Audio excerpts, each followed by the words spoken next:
다 지금 이제 경계에 대한 이야기를 다 하셨단 말이에요. 다 지금 상황과 경계에 대한 이야기를 하셨어요. 그러니까 지금 여기만 놓고 보더라도 지금 우리가 경험하고 있는 이 경험의 세계는 천차만별로 다르다는 걸 금방 알 수 있잖아요. 다 다른 경험을 했어요. 그리고 이제 그 수많은 경험 중에 사실 내가 입으로 이야기하는 경험은 수많은 경험이 있는데 그 중에 그냥 하나? 얻어 걸린 거 하나? 이 정도 될 것 같아요. 그러니까는 사실은 뭐냐면 공부는 언제 하느냐 그러면 순경에 하고 역경에 하고 순경, 역경 아닐 때도 해요. 그러니까는 우리는 순경일 때도 이 자리, 역경일 때도 이 자리, 아무 경계 아닐 때도 이 자리. 그러니까 우리는 공부가 항상 있는데 제가 항상 아쉬울 때가 뭐냐면 사람들은 항상 어떤 특정한 상황에서만 공부가 있다고 생각하거든요. 근데 그 중에서도 순경보다는 역경이죠. 그래서 앗 경계다 할 때 그 앗 경계는 항상 역경이에요. 근데 사실은 뭐냐면 우리는 육군을 쓰고 살아가는 모든 순간이 경계거든요. 제가 지금 말을 하고 있는 이 순간도 지금 경계고 이걸 듣고 있는 그 상황도 경계고 밥 먹을 때 뭐 모든 게 경계인데 그 모든 순간에 항상 이 청정한 자리가 있어야 되거든요. 네. 그래서 우리는 여기를 떠나면 안 되고 항상 왜 고향이라고 보통 여기를 보통 표현하잖아요. 생각은 저리 나갔다가 저쪽에서 막 헤매고 돌아다녀. 감정도 저리 나가서 막 헤매고 돌아다녀. 나의 판단도 여기서 나가서 막 헤매고 돌아다녀. 근데요, 저기 막 헤매고 돌아다니는데 나중에 문득 아, 내가 고향에서 너무 멀리 왔구나. 내가 편안함을 잊고 살았구나. 그런 거예요. 근데 재밌는 건 뭐냐면 거기서 그렇게 막 돌아다니는 그 중에도 고향이 안 떠난다는 거예요. 그러니까는 그 천만경계에 항상 함께 있는 이 자리에 대해서 우리가 자각을 해야 삶이 어떠한 경계에 놓여도 항상 여여한 거예요. 네, 여여한 겁니다. 그러니까 편안함이 있다, 행복함이 있다. 편안함과 행복함도 원래 없었던 건데 있어졌다 사라지고 그러잖아요. 그 편안함과 행복함의 이면의 청정함을 찾으셔야 돼. 네. 그러니까는 이제 그러한 그 정합도, 정밀성, 좀 이런 게 필요해요. 지금은 전반적으로 투박하실 거예요. 이게 명백하게 구분도 잘 안 되시기도 하고, 아, 이 편안하다 그러면 아, 이거구나 이제 이렇게 생각이 들기도 그것도 아닌 거 아니야. 아닌 건 아니에요. 그러나 그런 어떤 여러 가지 경계들이 있으면 좋은 경계들하고 연관지어서 항상 이제 이것이 맞나 이렇게 생각이 들 수도 있고 그래요. 그러나 이건 좋은 경계도 아니에요. 아시겠죠? 좋은 경계도 아니고 안 좋은 경계도 아니고 아무 경계도 아니에요. 근데 아무 경계도 아닌 이 경계를 만나야 되거든요. 아무 경계도 아닌 이 경계를. 그러니까는 무엇이 색깔이 있으면 안 돼요. 색깔. 무슨 좋은 색깔, 검정 색깔, 파란 색깔, 빨간 색깔 이런 색깔이 있는 경계, 특징, 우리가 이름 붙일 수 있는 특징이 있는 경계를 만나면 그것은 생멸하는 거예요. 이름 붙일 수 없는 경계를 만나야 되는데 그 이름 붙일 수 없는 경계는 항상 그 이름 붙일 수 있는 경계와 항상 함께 있다. 모든 내가 이 언어로 표현할 수 있는 우리 언어도단의 입정처라고 말씀하시는데 모든 언어로 표현할 수 있는 자리는 전부 다 생멸 경계. 예. 그리고 이 자리는 언어가 없어요. 언어도단이라 그래요. 언어도단은 언어로 표현할 수 있는 모든 것과 함께 있어요. 그러니까 내가 언어로 표현해도 이 자리 안 떠나고 안 표현해도 안 떠나요. 이 자리는 그냥 언어로 표현을 아무리 해도 그것과 딱 일맥상통하지 않아요. 예. 그 자리는 그냥 우리가 체험으로만 알 수 있는 거고, 그 자리에다 모든 언어를 청정하다, 비었다, 그 모든 말이 그냥 이걸 수식하는 말에 불과한 거예요. 이건 그냥 체험으로 알아야 되지, 말만 쫓아가서 단어만 해석하면은 만날 수 있는 게 아니에요. 무슨 말인지 이해되시죠? 그래서 너무 잘하고 계시다 생각이 들고, 꾸준히 그렇게 하시면 되고요. 그 다음에 이제 또 듣다가 또 생각이 나는 게 우리 이제 그 영상을 열심히 듣고 또 메모도 하시고 하시는데 그 한 교무님이 그 얘기 하더라고요. 그 영상을 갖다가요, 쫙 쓴대요. 그 듣고. 그대로 써가지고, 왜냐면 내가 그걸 누군가한테 전달하려고 하다 보니까 안 된다는 거예요. 그때 들을 때는 이해가 된 것 같았는데 누구한테 전하려고 보니까 그게 안 된다는 거예요. 그래가지고 그걸 일일이 써봤대요. 일일이 써보고 난 다음에 그러고 나서 하니까 되더래요. 그 얘기를 하더라고요.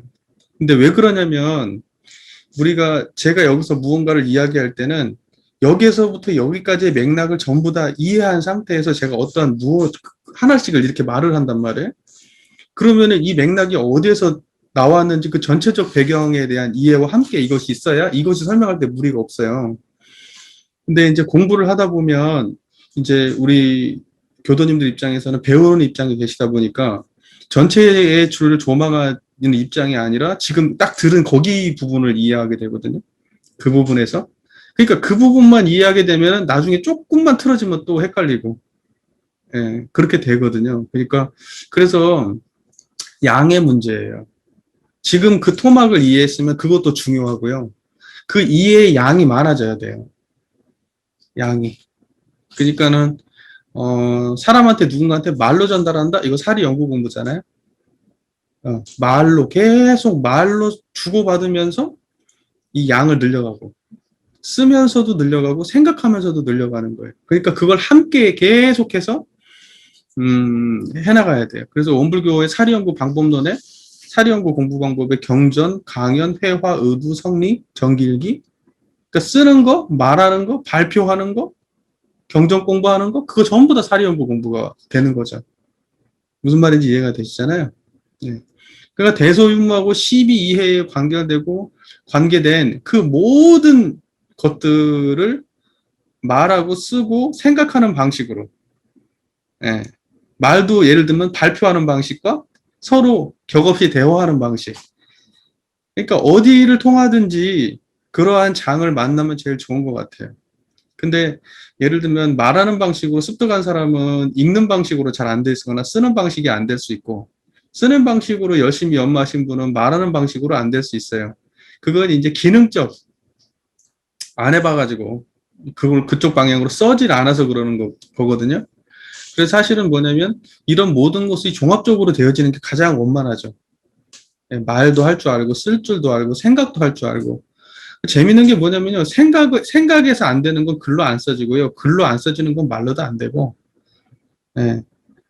또 누군가가 말로 잘한다는 건 그것은 생각이 있다는 거고, 알미 없으면 말로 안 나와요. 근데 이제 하도 누군가가 말은 많이 하고 행동을 하지 않는 거에 대한 비판을 하다 보니까 말만 앞서고 행동이 없는 거에서 이제 아유 저건 말만 잘해 이렇게 얘기가 나오는데 말만 잘하는 것도 어려운 거예요. 그것도 전부 다 생각이 있어서 나오는 거예요. 모든 인간들이 마찬가지예요. 행위가 어렵지. 말은 그보다는 쉬운 법이거든요. 예. 근데 말이 안 되면 행위도 안 돼요. 왜냐하면 뭘 해야 될지를 모르니까. 그래서 우리가 취사에 대한 이야기를 할 때 취사는 반드시 정신상 사리 연구에 전제가 없이 취사가 없다. 갑자기 결론을 말하는 것도 인과를 뛰어넘는 얘기예요. 인과에 안 맞지. 대동사께서 뿌리와 줄기와 가지와 꽃과 잎이 좋은 나무에 결실이 사리 연구 작업 취사를 하지 않는 것은 뿌리와 줄기와 나무와 잎과 가지가 다 좋은데 결실이 없는 그런 나무와 같은 거지. 근데 그런 게 없으면 결실이 열릴 리가 없잖아요. 그러니까는 항상 그 전제가 다 필요한 겁니다. 그게 없으면 안 돼요. 이해가 잘 되시죠? 그리고 이것은 지혜를 연마하는 거거든요. 지혜는 지식하고 또는 어떤 기술이 아니에요. 지혜가 있으면 지식과 기술은 따라가고 그것이 바르게 쓰여요. 그러나 지식과 기술은 지혜가 없거나 이러면은 자기 욕망대로 쓰여서 항상 문제를 만들어요. 그 사람들이 지식하고 지혜를 헷갈리는데 그러면 안 돼요. 그 기술이라고 하는 것과 보통 재주라고 얘기하죠, 재주. 일을 갖다가 처리하는 능력, 사무 능력, 이런 거 전부 다 기술이에요. 재주고. 지혜는 그런 영역의 문제가 아니에요. 무슨 말인지 제 말 이해되세요? 지혜는 그러한 것을 어떤 방향으로 쓸 건가 하는 그 방향을 아는 것을 지혜라고 얘기하는 거예요. 그러니까는 근본적인 지혜에 기반해서 모든 지식과 재주가 다 있는 겁니다. 그래서 아까 우리 교사님께서도 말씀하셨다시피 일상의 어떠한 일 하나를 처리함에 있어서도 항상 이 자리가 기반에 있도록 그렇게 공부를 하셔야 됩니다. 꼭 그렇게 하셨으면 좋겠는데 생각보다 잘 안 돼요. 그리고 이제 처음에만 잘 되는 것 같고요. 이제 몇 년 지나 보세요. 3년 후에도 지금하고 똑같은 마음이면 제가 인정해 드릴게요. 제가 이 공부를 해보면요. 느낀 감상이 뭐냐면, 이거 끝까지 가는 사람들이 별로 없어요. 대부분 그냥 희지부지 하다 말고 형식적으로만 하다 말고 이래. 10년, 20년, 30년 죽을 때까지 이걸 그냥 꾸준히 한다고 생각하고 이 일을 해야 되거든요. 네, 정말로. 지치지 않고 해야 되거든요. 근데 어느 정도 하다가요. 왜냐면 이게 무슨 뭐 맛있는 게 아니거든. 재밌는 게 아니거든. 지금은 재밌을 거야. 처음에는 모르는 걸 알아가니까. 이게 어느 정도 되고 공부끼리 분명해지면요. 이제는 일상이 돼요. 일상이 되면 그때부터는 지루한 싸움이에요. 지루한 싸움. 하기 싫은 그 마음과의 싸움이에요. 이제 몰라서 못하진 않거든. 몰라서 못하진 않아요. 예, 그래서 이 공부하는 사람들이 특이한 사람들이에요. 내가 보기에 정상이 아니야. 아니, 뭐 세상 좋은 거 많고, 이 희로애락 12, 뭐, 얼마나 지금 세상에 반짝반짝하고 재밌는 게 많은데, 왜 이러한 밋밋하고 재미없는 짓을 한단 말입니까? 아니, 순경까지 공부를 하라고 하니, 아유, 순경은 즐겨야 되는 거 아니에요?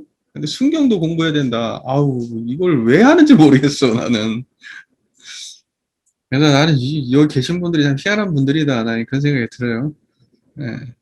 그러나, 그, 이 10년 정도 해보시고 꾸준히 이론상의 자리를 10년 정도 해보시면 그때는 이제 예, 저한테 감사할 때가 있을 겁니다. 예. 어, 저희가 오늘 그 공부할 부분이 사유, 자력 양성 지자보니까지 아마 제가 얘기한 것 같아요. 왜냐면 제가 다른 데도 그렇게 아마 얘기했을 거거든요. 자, 전반적으로 좀 얘기를 나눠보죠. 이론상의 입장에서, 이론상의 관점에서, 이론상 그 자리가 우리가 정신수양에서 그 자리를 뭐라고 하면 자주력이라고 얘기하거든요. 자주력. 자주력을 양성하는 게 정신수양이잖아요. 근데 그 자주력이 뭐냐면, 저를 보시겠어요? 이 청정한 이 자리가 자주력이에요.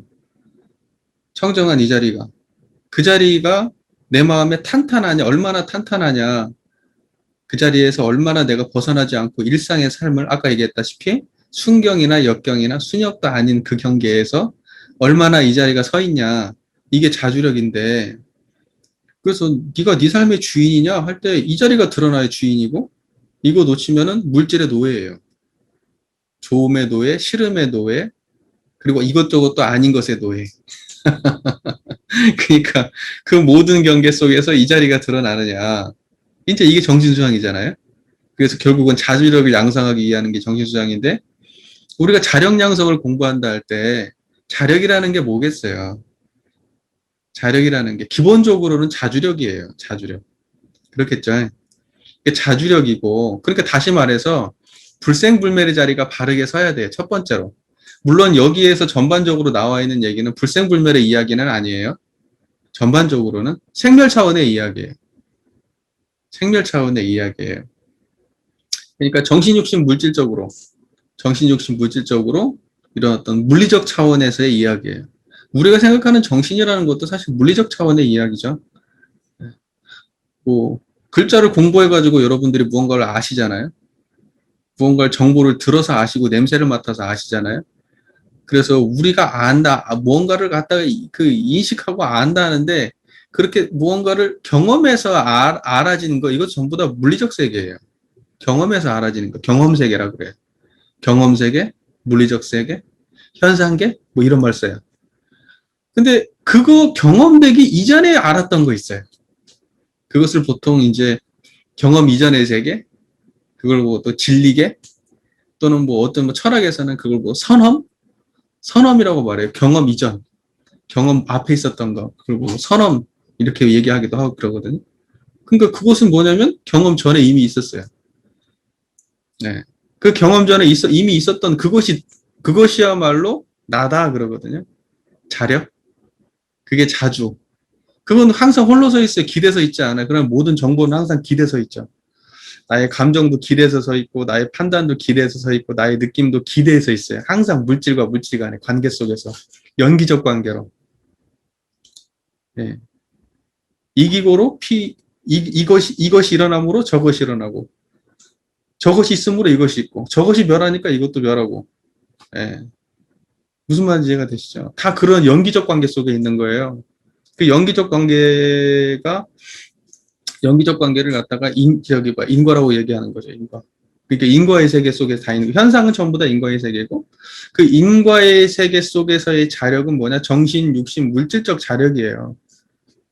나의 생각, 나의 판단으로서 내가 가진 지식적으로나 어떤 감정의 컨트롤의 문제에 있어서 내가 어느 정도 자력이 있어야 돼. 어디에 의지하지 않고 스스로 할 수 있어야 되고, 그다음에 육체적으로는 뭘까요? 육체적으로는 내가 건강해야 돼. 육체적으로 아픈 데가 없어야 되고, 몸을 관리 잘해야 되고, 음식도 바르게 잘 먹어야 되고, 그다음에 정신, 육신, 물질적으로 경제적인 게 필요하죠. 경제력이. 예. 그래서 그것은 일단 외적인 거고요. 그다음에 이제 그건 생멸 차원에서 얘기해요. 이론상의 관점에서 보면 생멸 차원의 이야기고. 그럼 불생불멸의 입장에서 자력은 뭐냐고? 청정한 이게 불생불멸의 입장에서 자력이에요. 그러니까는 자력은 이 자리도 같이 이 자리를 빼먹고 자력 양성을 이해한다? 그럼 그 이론상이 빠진 이해가 되는 거예요. 제가 누차 말씀드리지만 대종사께서 자력 양성을 말씀하셨는데 왜 이 자리를 빼먹고 말씀하셨겠어요? 지금 우리가 이야기하고 있는 이 중간에도 드러나 있는 자리를 대종사께서 놓쳐버리고 이 말씀을 하셨을 리는 없다는 거죠. 무슨 말인지 이해가 되시죠? 그렇기 때문에 항상 우리는 어떤 본문을 읽어도 이론상의 입장을 먼저 세우고 그리고 글을 읽어야 돼요. 그러니까는 자력은 우리 안에 여기서 자력 양성에서 불생불멸의 입장에 설명이 없다고 해도 우리는 이미 그 자력을 세우고 이걸 읽어야 되는 거예요. 무슨 말인지 이해가 되시죠? 그게 중요한 거예요. 항상 대종사께서 어떠한 입장에서, 어떠한 견해에서, 어떠한 자리에서, 어떠한 깨달음에 의해서 그렇게 말씀을 하셨을까 할 때, 우리는 항상 대종사의 입장은 뭐냐? 이론상의 입장이에요. 이론상의 입장입니다. 그 말 잘 이해가 되시죠? 자, 그러면 자력양성의 조목들을 한번 보죠. 자력양성. 자력이 없는 어린이가 자력양성의 강령을 보면 제가 읽어드릴게요. 자력양성의 강령. 그러니까는 보세요. 우리가 이제 견성, 양성, 솔성 그러잖아요. 근데 여기는 양성이라는 말 쓰잖아요. 양성이라는 말 쓰잖아요. 그러니까 견성, 양성, 양성이라는 건 뭐냐면 원래 가진 걸 키우는 거예요. 없던 걸 만드는 게 아니고 원래 있어요. 애기가 원래 이렇게 딱 태어났을 때 핏덩이가 나왔는데 끊임없이 사랑과 보살핌을 주다 보면 지가 커요, 이렇게. 이제 이런 게 양성이에요. 이미 다 갖춰졌는데 작아가지고 힘을 못 써. 근데 잘 키우면 내가 나중에 힘을 써요. 예, 자력을 갖추는 거죠. 이제 그게 양성이에요. 그러니까는 뭐냐면 정신도 양성하는 거예요. 정신 수양할 때도 양성 공부잖아요. 그것도 양성하는 거예요. 원래 있는 그 자리, 원래 분별성과 주착심이 없는 경지를 양성하는 거예요. 원래 있던 그 자리가 삶 속에서 중심이 되도록. 그 다음에 정신, 육신, 물질이라고 말했을 때, 정신, 육신, 물질이라고 만약에 말했으면, 정신이라고 하는 것을 아까 우리가 여기에서는 지식적 차원이라든가, 어떤 알매 차원, 아르마리의 차원에서 말했을 때, 그것도 전부 다 양이 많아지는 것은 다 양성에 속해요. 지식이 많아지는 거, 감성에 대한 이해가 풍부해지고 통제가 가능해지는 거, 이런 모든 것들도 다 양성의 영역이에요. 자력에서 보면. 그 다음에,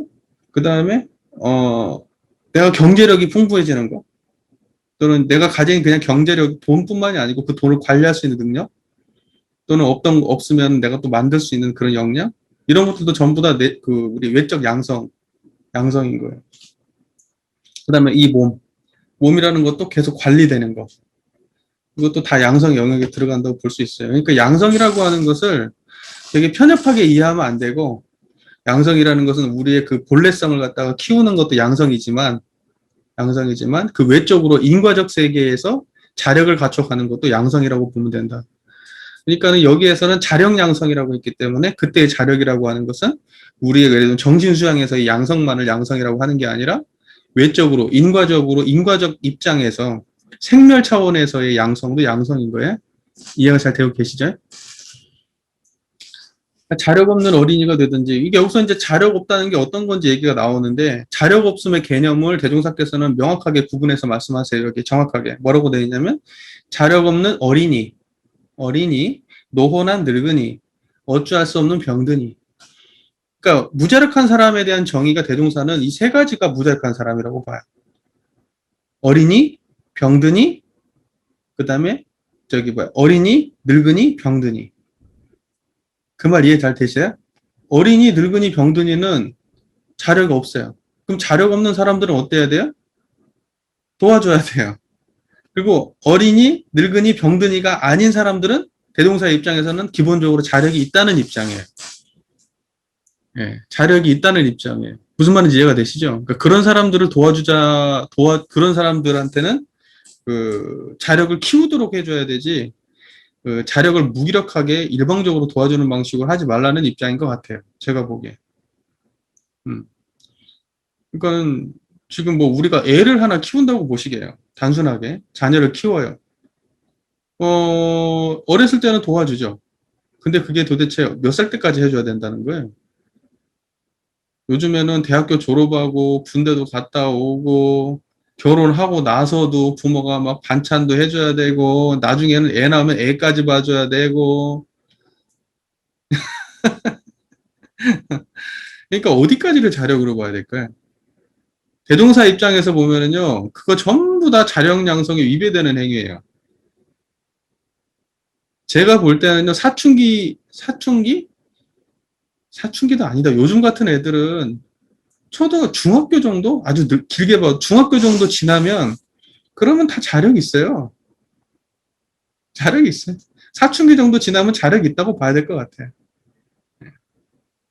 그때는, 그러니까는 뭐냐면, 그 전에도 그 아이가 자력 있는 아이로 크도록 내가 내적 태도를 가지고 아이를 대해야 되는데, 부모가 그렇게 하질 않아. 부모가. 시작 접근할 때부터. 다 부모가 해줄 것처럼 그렇게 아이를 키워요. 그래 놓으니까 나중에 커가지고는 자녀는 부모한테 의지하고, 부모는 자녀한테 이제 그 코가 끼는 거죠. 코가 끼어. 요새 그래서 모두 캥거루족 있잖아요. 뭐 뱃속에다 그냥 안고 사는 거야. 그 큰 애를. 어. 그러니까 지금 교육의 교육의 그 방향이 어디에 있냐? 자력 양성일 거 아니에요. 자력. 그러니까 한번 생각해 보세요. 뭐 이제 다들 자식들 뭐 이제 키우고 이럴 일은 아니시겠지만, 다음 생을 생각해서 한번 생각해 보세요. 예. 과연 지금 나 스스로는 자력이 있고 내가 내 자녀들은 자력 있게 바라보고 있는지 한번 생각해 보실 일이에요. 왠지 어차피 우리는 자력 없는 몸으로 나와서요, 나중에 자력 없게 죽어요. 예. 태어날 때도 자력 없게, 인간처럼 무자력한 존재가 없죠. 태어날 때. 인간은 방치하면 바로 죽어요. 다른 애들은 아니잖아요. 막 곤충들, 얘네들 나오자마자 지네들 다 살거든요. 예? 무슨 소는 나오자마자 조금 있으면 일어서잖아요. 맞죠? 인간이 가장 자력이 없어요. 인간만큼 자력 없는 존재가 없어요. 인간은 그냥 바로 죽어요. 예, 바로 죽습니다. 나와가지고. 어떻게 케어를 하지 않으면. 그것도 너무 길어요. 크는 기간이. 크는 기간이 빠르면 그 수명이 짧다고 하더라고요. 그 성장하는 기간이, 그 완전히 딱 성장하는 그 기간까지가 이제 짧은 동물들은 전체적으로 수명이 짧다 그래요. 그리고 이 성장 기간이 긴 동물들은 좀 길대요. 예. 근데 인간은 상당히 그래도 짧지 않은 편 같아요. 굉장히 오랫동안 보호를 해야 되거든요. 우리가 부모 공부하실 때 봐서 아시겠지만 진짜 그 인간만큼 그 이 많은 그 정신, 육신, 물질적 투자가 필요한 동물이 없잖아요. 예, 없죠. 예. 그러니까 그런 면에서 그런 모든 것들이 결국은 자력으로 이어져야 된다는 거죠. 근데 우리는 그런 관념이 없어요. 그런 관념이. 자력이요. 그러니까는 결과적으로 얘기해야 되는 것은 뭐냐면 자력이라 그런 것은 어린이, 늙은이, 병든이. 그때 병든이는 이것도 포함해야 돼요. 정신적으로 병든 거. 예를 들면 뭐 우울증이 있다거나 뭐 이런 것도 다 포함하는 병든이라고 해석을 해야 되지. 무슨 뭐 암이 걸렸다든지 뭐 이렇게 큰 이렇게 육체적인 것만 포함이 아니라 이 정신적인 문제도 다 병든이로 봐야 됩니다. 정신적인 사람을 병든이로 보지 않으면요. 그러면 좀 문제 생겨요. 예, 그런 사람은 사회에서 방치해버려요. 너는 멀쩡하다고 해요. 안 멀쩡하거든요. 그냥 몸만 멀쩡한 거지. 정신적으로 문제가 있어? 저 사람이 우울증이 있어? 그런 건 심각한 문제거든요. 그것은 병든이거든요. 근데 사람들은 그걸 갖다가 뭐랄까, 일방적으로 정상인 취급을 해요. 정상인 취급을 해가지고 네 스스로 일어나야지. 네가 극복해야지. 이렇게 한다 그러면 그건 그냥 또 하나의 또 다른 어떤 폭력이 될 수 있어요. 그러니까는 정신적으로 우리가 기본적으로 정신과에 다녀서 정신과 약을 먹는다든지 정신적으로 피폐해진 상황이다 그러면 그 사람은 자력인으로 취급하기 좀 어려울 것 같아요. 제가 볼 때는. 그 사람까지는. 자, 그래서 재밌는 게 뭐냐면 여기서 이런 말씀이 나와요. 공부 삼아 양성하라는 말씀이 나와요. 공부 삼아 양성하라. 그러니까는 이건 공부 삼아 양성하라는 것은 어떤 의미냐면 우리가요. 처음에 태어났을 때 굉장히 무자력하게 태어나서 자력자로부터 무한대의 사랑을 받고 그죠? 무한대의 사랑을 받고 우리가 어느 순간 자력자가 됐어요. 그리고 자력자가 된다면 우리가 뭐 하냐면 무자력자를 도와야 돼요. 왜? 내가 받았잖아. 내가 받았잖아요. 그러고 난 다음에는 내가 나중에는 어떻게 돼요? 무자력자가 돼요. 무자력자가 돼요. 그때는 또 누군가한테 내가 키워놨던, 내가 뿌렸던 자력자, 내가 무자력, 내가 자력 있을 때 누군가한테 도움이 됐던 그 자력자가 나의 마지막 무자력할 때를 도와줘요.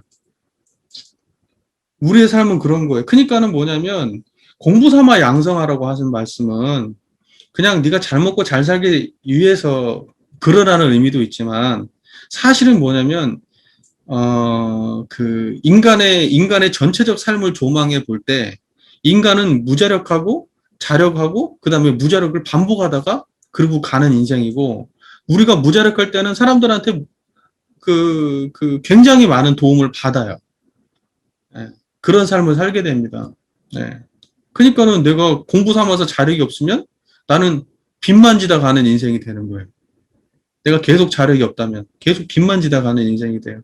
그러니까 그 자력이라고 하는 것은 의무와 책임으로 받아들여야 되는 거예요. 그냥 나 혼자 잘 먹기 잘 살기 위해서만 생각할 게 아니라 그것은 내가 받은 거에 대한 의무와 책임으로 받아들이는 게 맞다. 저는 이렇게 봐요. 자력 양성. 그래서 이것은 공부 삼아 양성해야지 그냥 되는 게 아니죠. 자력은. 자기 스스로가 이걸 받아들여야죠. 아, 내가 자력이 있어야 되겠구나.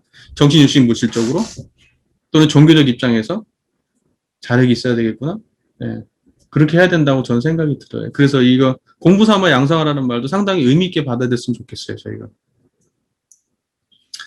그러니까 자기의 의무의 책임을 다하는 동시에 자력을 공부 삼아 양성하여 사람으로서 면할 수 없는 자기의 의무와 책임을 다하는 동시에 그러니까 자기 혼자 잘 먹고 잘 사는 것도 중요한데 결국은 내가 자력이 있어야 자녀도 가족도 부양하고 나를 갖다가 키워주셨던 부모님도 부양할 수가 있게 되니까 의무와 책임의 입장으로 공부해야 되는 거죠. 자력 양성. 좀 정당한 말이죠, 이게. 어, 자기 공부 삼아서 양성하지 않으면 그건 뭐랄까 좀 이렇게 염치 없는 사람이라고 볼 수도 있을 것 같아요. 염치 없다. 네. 자, 힘 미치는 대로는 자력 없는 사람에게 보호를 주자는 것이니라. 이해가 잘 되시죠? 우리가 무자력할 때 받은 도움을 나누자 이런 입장이잖아요. 그러니까 일종의 자력 양성 같은 경우에는 그런 느낌 많이 들지 않나요? 자력 양성의 강령을 보면 부모원에 대한 느낌이 좀 있지 않나요? 무자력할 때 피은의 도를 입어서 나중에 무자력한 사람에게 그 보호를 주자는 것. 무자력자 보호회도가 우리 부모원의 가장 기본 강령인데 이 자력 양성을 보더라도 그런 느낌이 있지 않아요? 그러니까는 부모 보호원의 첫 번째 조항에 사은사후 상하팔조 얘기가 나오는 거예요. 인생의 요도, 공부의 요도를 빠짐없이 밟을 것이고 그게 첫 번째에 들어가 있어요. 재밌죠. 그게 연관성이 있는 거예요.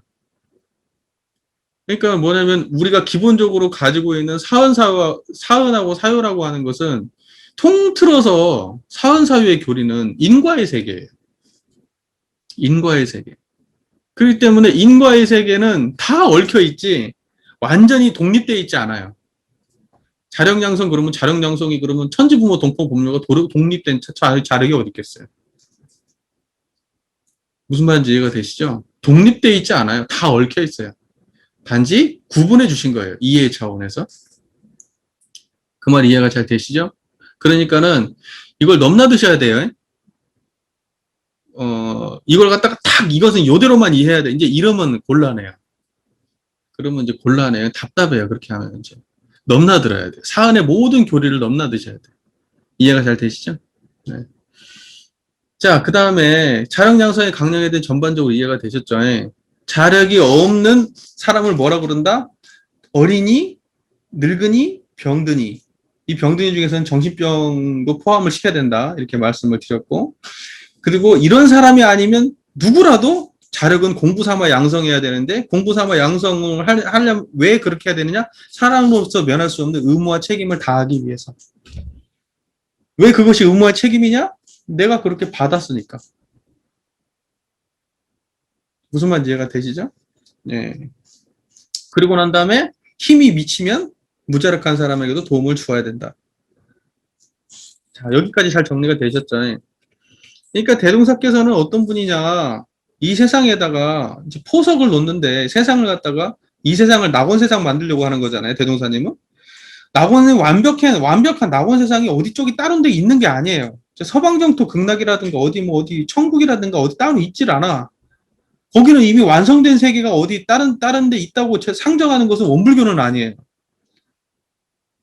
그러니까 원불교는 다른 곳에 낙원이 없어. 낙원은 지금 우리가 살고 있는 이 세계예요. 이 세계에서 낙원을 만드냐 못 만드냐 지금 이걸 지금 논하고 있는 거고, 대종사님은 뭐냐면 이 세계를 낙원을 만들기 위해서는 이 크게 이렇게 포석을 놓는 거예요. 이건 해야 될 것 같아. 당시에 당신께서 그 시대적 상황과 그런 것들을 조망하고 나서 이게 큰 포석을 놨는데, 그게 중에 하나가 뭐냐면 천지부모 동포 법률에 대한 보훈의 문제와 자력양성 지자본이 타자녀 교육 공도자 숭배라고 하는 이러한 그 사회적 실천 강령의 문제. 이거 갖다가 이게 크게 앞에 전면에 내세우고 세상이 이렇게 바뀌어야 된다 이렇게 말씀하신 거예요. 그러면 이 세상이 어떻게 된다는 거예요? 광대무량한 낙원세계가 된다는 거예요. 그러니까 사은을 보면서 우리는 뭘 봐야 되냐면 대종사의 거다란 청사진을 봐야 돼요. 대종사의 아주 장기적인 낙원 건설에 대한 그 청사진이에요. 구체적 설계도예요. 이것이 되면 사은 보훈의 세계가 되고 자력양성 지자본이 타자녀 교육 공도자 숭배가 이것이 실천되는 이 세상이 된다면, 이것이 선순환 구조로 돌아가는 세상이 된다면 우리가 살고 있는 이 세계가 낙원이고 우리는 다음 생에 태어나도 우리는 낙원에서 와요. 나뿐만이 내가 만들어 놓은 낙원에 내 자녀가 살고 내 손자가 살고 다음에 내가 또 와요. 그러니까 여기 떠나서 낙원을 만들려고 하지 말고 지금 있는 곳을 낙원으로 만들어라. 그러기 위해서는 이런 걸 해야 된다라고 말씀하시는 거예요. 그래서 대종사를 대승성자라고 하는 거예요. 대승은 현상을 안 떠나거든요. 여기를 번하고 여기가 힘든 세상이니까 여기를 떠나서 다음 세상이 좋은 데로 가자. 부처님이 너를 갖다가 안고 다음 세상에 좋은 데로 갈 거야. 네가 죽을 때 아미타 부처님 몇 번만 부르면은 그 아미타 부처님이 저 앞에서 나타나가지고 너를 이렇게 안고 서방정토 극락으로 갈 거야. 또는 우리 예수님한테 하느님한테 그렇게 믿음을 바치고 하느님을 믿으면 너 죽어서 저 하늘나라로 갈 거야. 거기 가면은 적과 꿀이 흐르고 그냥 영생이 보장되고 그냥 행복이 영원히 보장되는 그런 세계가 있을 거야. 그러니까 돈을 많이 내. 거기 집 지어놓게. 집은 없나 봐. 거기 가면. 돈이 있어야지 집을 지어놓나 봐요. 미리 거기다가. 그런데 원불교 입장은 뭐냐? 없어요. 그런 거. 세세생생 여기 와. 여기 와요. 무슨 말인지 이해가 되시죠? 다음 세상 꿈도 꾸지 마세요. 다음 세상이 좋은데 태어나고 싶으면 여기를 좋게 만드세요. 다음 세상에 좋은 인연 만나고 싶으면 인연을 지금 잘 지으시고 복을 많이 지으세요. 그래야 다음 생에 오면 여기서 복이 많이 받고 인연관계 좋은 데서 사는 거예요. 여기서 왼수 만들어 놓고 가면 다음 생에 또 그 인연 만나요. 무슨 말인지 아시겠죠? 저쪽에 가면은 왼수 안 만날까? 이 사람도 죽고 이 사람도 죽는데 이 사람도 하느님 믿고 이 사람도 하느님 믿었어. 얘도 부처님 믿고 얘도 부처님 믿었어. 근데 왼수요. 거기 가서 또 만날 거 아니야. 부처님 믿은 왼수끼리는 극락 가서 만날 거고 저기 하나님 믿은 왼수끼리는 저기 천국 가서 만날 거 아니야? 거기 지옥 되겠네 또. 거기 지옥 안 되겠어요? 왼수들 거기서 또 만날 텐데? 무슨 말인지 아시겠죠? 예, 그런 환경의 문제 가지고 천국, 지옥 논하는 거 그거 아주 저급한 거예요. 저급한 거예요. 천국은 극락은 지금 우리가 대종사께서 말씀하신 광대무량한 나고는 저기 어디 없어요. 지금 여기에요. 대종사께서 자령양성 지자본이 타전여기 공주자 숭배 이거 말씀하신 이유는 여기를 그렇게 만들어라 이 말이에요. 여기를. 그 말 잘 이해가 되시죠? 예. 자, 그 다음에 과거의 타력 생활 조목.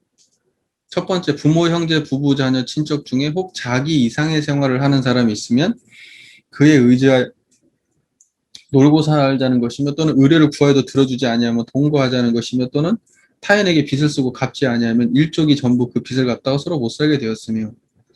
그러니까 이제 가족한테 의지하는 행위를 말하는 거죠. 과거에 타력 생활을 했는데 가족한테 의지하는 행위. 그런 거 많이 있지 않나요? 예. 이제 요즘 같은 경우에는 이제 자녀가 부모한테 의지하는 게 이제 일반적이죠. 예, 일반적이죠. 그렇지 않고는 뭐 할 수가 없잖아요. 할 수가 없잖아요. 요즘 같은 시대는 진짜. 그러니까 교육의 문제가 교육에는 교육을 정말 공공재로 생각한다면 이게 돈 없어서 공부 못하는 세상을 안 만들어야 돼. 이게 얼마나 계속해서 끊임없는 차별 세계를 생산하는지 몰라 이 교육의 문제가. 진짜로 이런 거 보면 답답하죠. 답답하죠. 정말 못 사는 집에서 그나마 어떻게든 해보려고 그냥 오만 짓을 다 해가지고 자식 하나 갈쳐놨는데 그 자식은 이기적이야. 일방적으로 받아서 다른 사람을 챙길지를 몰라. 지 혼자 잘 먹고 잘 살아. 아무리 성공하면 뭐예요, 그런 놈. 세상에 유익되는 놈을 만들어 놓은 게 아니라 이기적인 애 하나 만든 거예요, 그냥. 기능 잘 갖춘, 재주를 잘 배운 이기적인 인간 하나 또 만들어 놓은 것밖에 안 되는데? 그래 놓고 나중에는 뭐, 후회하지. 후회하죠.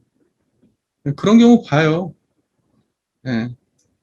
그런 경우 보면 있어요. 예. 내가 아는 어디 동네에 어떤 형도 그래요. 그 형이 막 공부를 되게 잘했어요. 막 그 방학 때 되면 막 나한테 막 우리 엄마가 막 과외시키고 그랬어요. 아유, 뭐 잠깐 과외 조금 한다고 사람이 성적이 좋아지지는 않잖아요.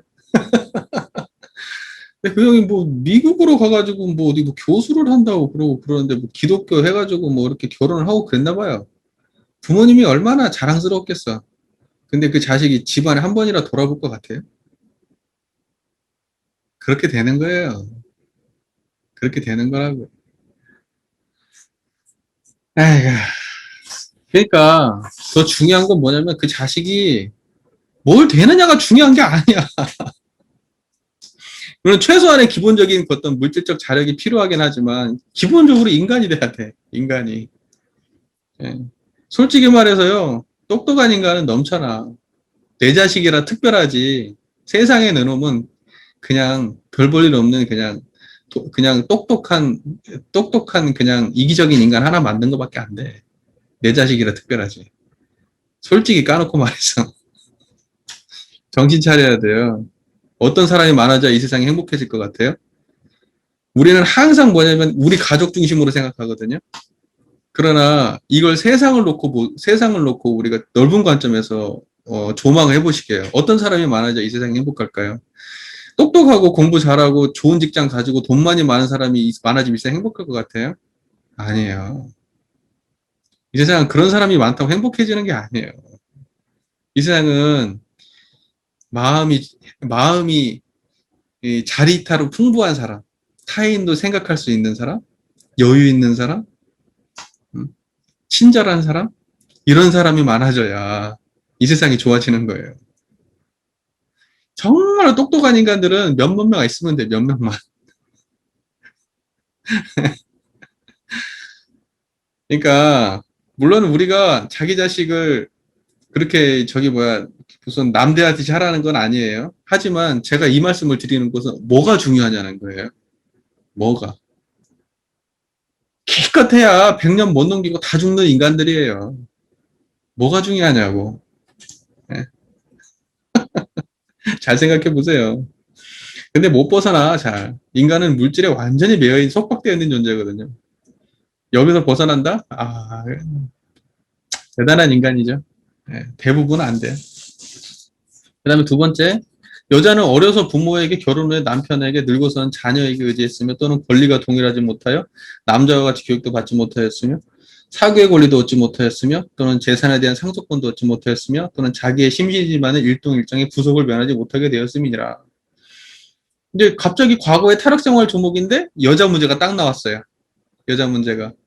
원래 이게 자력양성이 그전에는 뭐였냐면, 뭐였지? 음, 남녀 권리 동일이었어. 남녀 권리 동일. 예, 남녀 권리 동일이었어. 그러니까 뭐냐면, 이 자력양성이 처음에는 뭐냐면, 그 여성의 그 불평등한, 남자와의 그 불평등한 관계에 대해서 개선하려고 했던 게 첫 번째 시작 의도였던 것 같아요. 근데 그게 나중에 이제 그걸 갖다가 포함해서 약간 보편성을 가지게 이렇게 해석을 한 것 같아요. 여자만 자력을 없는 게 아니잖아요. 자력 없는 모든 일을 대상으로 이게 좀 확대된 것 같아요. 그러니까 사실은 뭐냐면 이건 과거에 지금 그랬는데 지금도 여자들은 좀 구석스럽죠. 여자들은 좀 구석스러운 삶을 살아요. 왜냐면 일단 그 육체적으로 남자에 비해서 약하잖아요. 약하다 보니까 예를 들면 밤에 돌아다니면 안 되고 이게 굉장히 주변적인 얘기이긴 한데 그잖아요. 특별히 여자분들은 좀 더 조심해야 돼. 그 여자가 가진 그 신체적 특성 때문에 좀 그런 게 좀 있기는 있어요. 과거에 특히나 과거 같은 경우에는 특히나 여자분들 같은 경우에는 이제 어렸을 때는 부모에게 의지하고 결혼 후에는 남편한테 의지하고 왜 남편한테 의지하게 돼요? 사회가 그런 사회야. 공부도 시키면 안 돼. 예. 돈도 안 줘. 어떻게 하라고. 결국은 남편한테 의지하고 나중에는 이제 나이 먹고 자녀 키워놓으면 자녀한테 의지하고 평생을 의뢰생활하는 게 여자의 삶이다 이거죠. 아, 그러니까는 뭐냐면 여자를 해방시켜야 된다. 여자의 삶을. 왜냐면 우리 삶에서 가장 뭐랄까 불평등한 대우를 받는 게 여자였다. 당대의 대종사님의 생각이었던 것 같아요. 그러니까 원불교 교무님들이 여자 교무님들이 굉장히 원불교에서는 거의 여자판이잖아요. 지금은 이제 남자 비율이 많아졌어요. 꺾였어요. 여자보다 남자가 더 많아요. 얼마 전까지만 해도 여자가 더 많았습니다. 특히 현직에 근무하는 비율이 여자가 압도적으로 많았어요. 남자들은 주로 근무해도 기관에 근무 많이 했어요. 지금은 현직에서도 남자가 더 많을걸요. 이제. 네, 그러니까는 우리 교단에서는 지금 역사에 없는 일을 맞이하고 있는 거예요.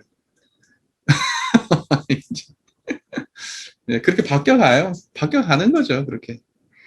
그러니까 이제 교단도 과거의 여자 중심의 교단에서 이제 남자 중심의 교단, 남성성으로 이제 아마 좀 대치되지 않을까 싶어요. 네.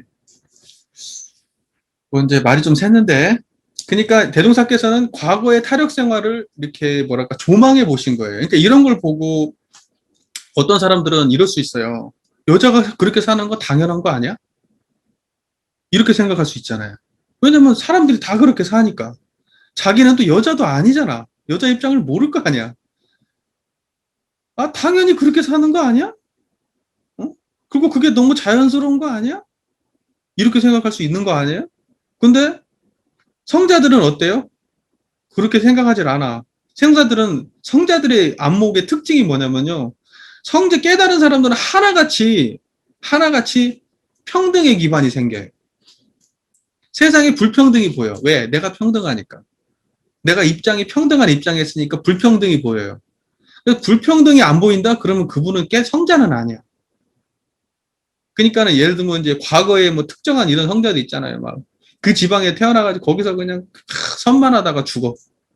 평생을 공부만 하다 죽어. 이제 그건 과거에 그건 앞으로는 성자가 아니에요. 그런 사람들은. 세상이 불평등하다. 이거 바꿔야 된다. 이건 잘못됐다.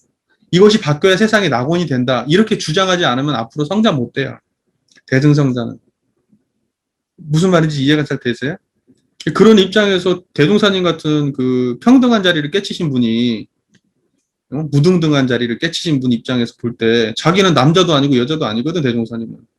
성자는 남자가 아니요. 여자도 아니고. 그게 무슨 말인지 이해되세요? 우리는요 항상 남자 아니면 여자예요. 교도님들 지금 뭐 여자예요 남자예요? 여자예요 남자? 여자도 아니고 남자도 아니어야 그게 깨달은 자리예요. 그 성품 자리가 무슨 여자 남자가 어디가 있어. 그렇잖아요? 그 자리에는 부자와 가난한 자가 어디가 있어. 그 자리에 잘나고 못한 게 어디가 있고 잘생기고 못생긴 게 어디가 있어. 그리고 거기에 흑인 백인이 어디가 있고 거기에 무슨 큰 나라 작은 나라 못 사는 나라 잘 사는 나라 뭐 그런 데가 어디가 있어 거기에. 그래서 그게 절대평등의 자리예요. 이걸 깨친 사람이 세상을 바라보면 어떻게 보이겠어요? 남자의 입장도 아니고 여자의 입장도 아니기 때문에 이런 말을 하는 거예요. 여자가 불평등하다고. 자기가 남자면 이런 말 하겠어? 나한테 불리한 얘기를? 안 하겠지. 근데 요즘 돌아가는 세상을 보면은요, 항상 남자는 남자 입장에 서 있고 여자는 여자 입장에 서 있어요. 재미있지. 자기가 영원히 여잔가? 자기가 영원히 남잔가? 다음 생에 태어나도 나 여자일 거예요, 영원히? 내가 지금 예를 들면 다음 생에 태어나가지고 군대 안 갈 것 같아? 다음 생에 여자로 태어나서 나는 뭐 빨래 안 할 것 같아? 애 안 낳을 것 같아? 무슨 말인지 이해가 되시잖아요? 그래서 세상은 평등해야 되는 거예요. 낙원 세상이라고 하는 것은 항상 전제가 평등해요. 우리는 자꾸 지금 현재 이 순간에 나 이렇게만 고정되어 있는 거예요. 성품을 아는 입장에서는 그게 없어. 불평등이 보여야 돼. 그 말 잘 이해가 되시죠, 지금? 그러니까 그런 입장에서 이런 법문이 나오는 거예요. 법문이. 그리고 모든 사람들이 힘을 갖춰야 돼. 근데 불평등한 사람은 어떻게 하는 줄 아세요? 저 모든 사람들이 다 똑똑하면 내 직업의 가치가 낮아져. 모든 사람들이 다 돈을 많이 벌면 나는 사회적 지위가 낮아져. 이런 생각을 한다고. 그러니까는 내 위치에는 나만 올라가야 돼. 그러니까 다른 사람들이 못 올라오게 해야 돼. 왜? 많은 사람들이 이거 하면 내 가격이 낮아지니까. 나의 가치가 떨어지니까. 뭐 그래서 무슨 약을 의약을 분업한다고 하면 또 난리치고 무슨 의사를 많이 뽑는다고 하면 난리치고 무슨 변호사 많이 뽑는다 그러면 난리치고 왜? 질이 떨어진다는 거지. 질이 뭔데요, 질이? 머릿속에 뭐가 많이 들었냐? 무슨 해가지고 99점하고 98점하고 그게 질 차이예요? 그거 질 차이 아니에요. 인간의 내적 문제가 질 차이지. 무슨 10점 차이, 20점 차이 나가지고 무슨 어마어마한 차이 날 것 같아요? 아유, 전혀 그렇게 생각하지 않거든요. 앞으로는 AI가 다 할 거예요, AI가. AI가 다 할 거라고. 예. 제일 먼저 바뀌는 게 이제 이런 법조인들. 거기는 바로 대체될 거예요. 앞으로 미래 시대에는. 왜냐면 걔네들은 AI는 평등하거든. 돈 많은 사람하고 돈 없는 사람 차별 안 하고 명예 있는 사람, 명예 없는 사람 차별 안 하거든. AI는. 인간이 차별하지. 그러니까 당연히 걔네들이 대체되는 게 훨씬 더 공정해. 근데 문제는 걱정되는 게 그 AI의 알고리즘을 또 있는 놈들이 조작한다는 거야. 이게 문제지. 아유, 정말 이놈 세상은 진짜. 그래서 똑똑한 놈 많아서 세상 좋아지는 게 아니야. 정직한 놈이 많아야지. 예, 정말로. 항상 내가 주장하는 게 그거거든요. 이 세상이 왜 이렇게 힘드는데요? 돈이 없어서 힘든 게 아니에요. 분배가 공정하지 않다고 느끼기 때문에. 그래서 사람들이 불만인 거예요. 옛날보다 못 먹고서 못 살았어. 지금 힘들어요, 우리가? 그거 아니거든요. 다 심리적 박탈감 때문에 힘든 거거든요. 심리적 박탈감. 아, 이제 그만하고. 자, 그러니까 무슨 말인지 이해가 되시죠? 과거에 이러이러했다는 거 저는 여기서 보면서 제가 이렇게 했으면 좋겠는 거. 이런 과거 타력생활 조목을 보면서 우리는 어떤 느낌을 어떤 영감을 받아? 대종사께서 세상의 차별에 대해서 이렇게 인식하셨구나라는 거. 그게 가장 여기서 우리가 보고 느껴야 될 가장 중요한 거고, 지금 여기에서 자력생활이 우리는 구현됩니다. 이딴 소리 하면 안 돼요. 왜냐하면 이미 우리가 살고 있는 모든 세상의 차별 세상이니까. 사회의 정신은 유효한 거예요. 영원히. 다만 세부 조항에 있어서 확대 해석하거나 변형해서 해석할 수 있는 여지를 가지고 우리가 이걸 바라봐야 되지, 그냥 단지 그냥 조항 하나하나 됐다 안 됐다 이런 걸로 따지면 안 돼요. 법문은. 대종사께서는 뭐냐면 당대의 시대를 사셨던 분이에요. 당대의 시대. 근데 그 당대의 시대를 살았고 어떤 성자가 나와도 그 당대의 그 시대적 상황을 벗어날 수는 없어요. 시공간을. 당신이 살고 있는 그 시공간을 벗어날 수 없어요. 그런데 어떠한 성자라고 한다면 어느 시공간에 살아도 평등한 이것은 틀리질 않아요. 만약에 우리가 수백 년 후에, 수천 년 후에 지금보다 훨씬 더 세상이 공정해진다 하더라도 성자가 나오면 거기 안에 불평등을 볼 거예요, 아마. 무슨 말인지 이해가 되시죠? 조목은 달라질 수 있지만 본질은 안 바뀐다고. 성자의 입장은 안 바뀌어요. 그 의미를 아시겠죠? 그러니까 우리는 어떤 입장을 항상 생겨야 되느냐? 대종사께서 세상을 이렇게 보셨구나. 불평등함에 대한 인식이 있었구나. 이렇게 봐야 되는 거예요. 그리고 이런 것들 때문에 사람들이 자력을 얻지 못했구나. 특히 여자들이. 지금은 여자 문제가 아니고 지금은 학생들이 제가 보기에 자력이 없어. 학생들이. 학생들이 자력이 없다는 것은 이제 앞으로 대부분의 많은 사람들이 자력이 없어. 큰일이야, 이게 지금. 물질의 노예죠. 물질의 노예. 세 번째, 자력자로서 타력자에게 권장할 조목. 자력자의 입장에서 타력자한테는 이렇게 해라. 무슨 말인지 이해가 되시죠? 여기 계신 분들은 기본적으로 자력자라고 생각해요. 이제 내 안에 이제 자주력이 섰는지는 모르겠지만, 하여튼 물질적 차원에선 자력자라고 봅니다. 보시죠. 자력 있는 사람이 부당한 의뢰를 구할 때는 그 의뢰를 받아주지 아니할 것이요. 그 의뢰를 받아주지 말래요. 잔인하지. 근데 대종사께서 그렇게 하셨거든. 당신 부인한테도 그렇게 하셨고. 근데 여기서 자력 있는 사람이 부당한 의뢰를 구할 때는 이 말은 뭐예요? 어리지도 않고 늙은 것도 아니고 병든 것도 아닌데 이건 다 자력 있는 사람인 거예요. 이 말은 다른 말로 표현하면 뭐냐면 자력 없는 사람이 의뢰를 구할 때는 그 의뢰를 들어줘라는 얘기예요. 반대로. 나이가 늙었거나 병들었거나 그 다음에 나이가 너무 어리거나 이렇게 됐을 경우에는 그 의뢰는 챙겨주고 도와줘야 돼요. 무자력자니까. 하지만 자력자한테는 그렇게 하면 안 된다. 그렇게 써있죠. 그렇게 써있죠. 내 개인적인 뿐만이 아니고 이 세상이 그렇게 돌아가야 돼요. 이 세상 자체가. 네. 부모로서 자녀에게 재산을 분급하여 줄 때에는 장자나 차자나 여자를 막론하고 그 재산을 받아 유지 못할 사람에게는 다 같이 분급하여 줄 것이요. 자력 없는, 재산을 받아 유지 못할 사람이란 뜻이 뭘까요? 자력 없는 사람이지. 자력 없는 사람. 자력 없는 사람한테는 재산 주지 말라는 거예요. 그런데 남녀는 차별하지 마라. 남녀는 차별하지 말되 재산은 똑같이 줘라. 장자든 차자든 무슨 장자니까 더 주고 무슨 뭐 차자니까 덜 주고 왜 그랬는지 아시죠? 옛날에는 제사를 장자가 지내니까 그래서 항상 이렇게 장자 중심으로 우리 지금 이렇게 유지되잖아요. 가족이 음. 그래가지고 장자가 대대로 그걸 지내잖아요. 그래서 남자 아니면은 안 되잖아. 그래서 꼭 어떻게든지 제사 지낼 남자 하나는 낳아야 되는 거 아니에요.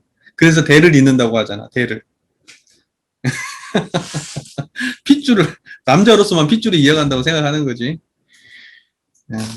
근데 지금 세상은 아니에요. 지금 세상은. 그러니까 여기서 중요한 건 우리가 이렇게 받아들여요. 장자나 차자나 여자를 물러나고 모든 그 자녀들은 부모를 똑같이 대해야 되네요. 똑같이.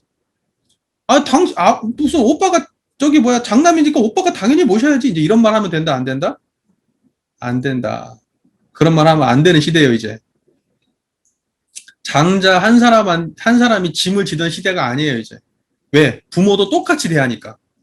부모가 차별적으로 대했으면 오빠가 다 공부 올인해가지고 전부 다 했고 뭐 형이 다 했고 하니까 당신이 저기 뭐 부모님 모셔요. 이제 이런 말 하면 안 되는 시대라고 앞으로. 예. 왜냐면 차별받지 않았으니까. 이해가 되시죠? 차별받았던 시대에는 그게 차별적으로 나갈 수밖에 없어요. 그러나 차별받지 않았는데 차별적으로 대하면 안 되는 거예요. 물론 지금도 아마 이제 어른들은 그런 세대가 많이 있겠지만 앞으로는 없을 거예요. 제가 볼 때. 제가 볼 때는. 지금 뭐 우리 정토만 해도 뭐 전혀 차별받았다는 의식이 없어요. 예. 우리 정토만 해도 제가 들어보면 전혀 그런 거 없거든요. 이제 어머니가 이제 좀 일찍 혼자 되셔가지고 이제 6남매를 혼자 농사지어서 키웠거든. 대단한 분이지. 예. 뭐 차별을 할래야 할 수도 없지. 예. 근데 제가 보기에는 아들만 챙기셔. 내가 보기에.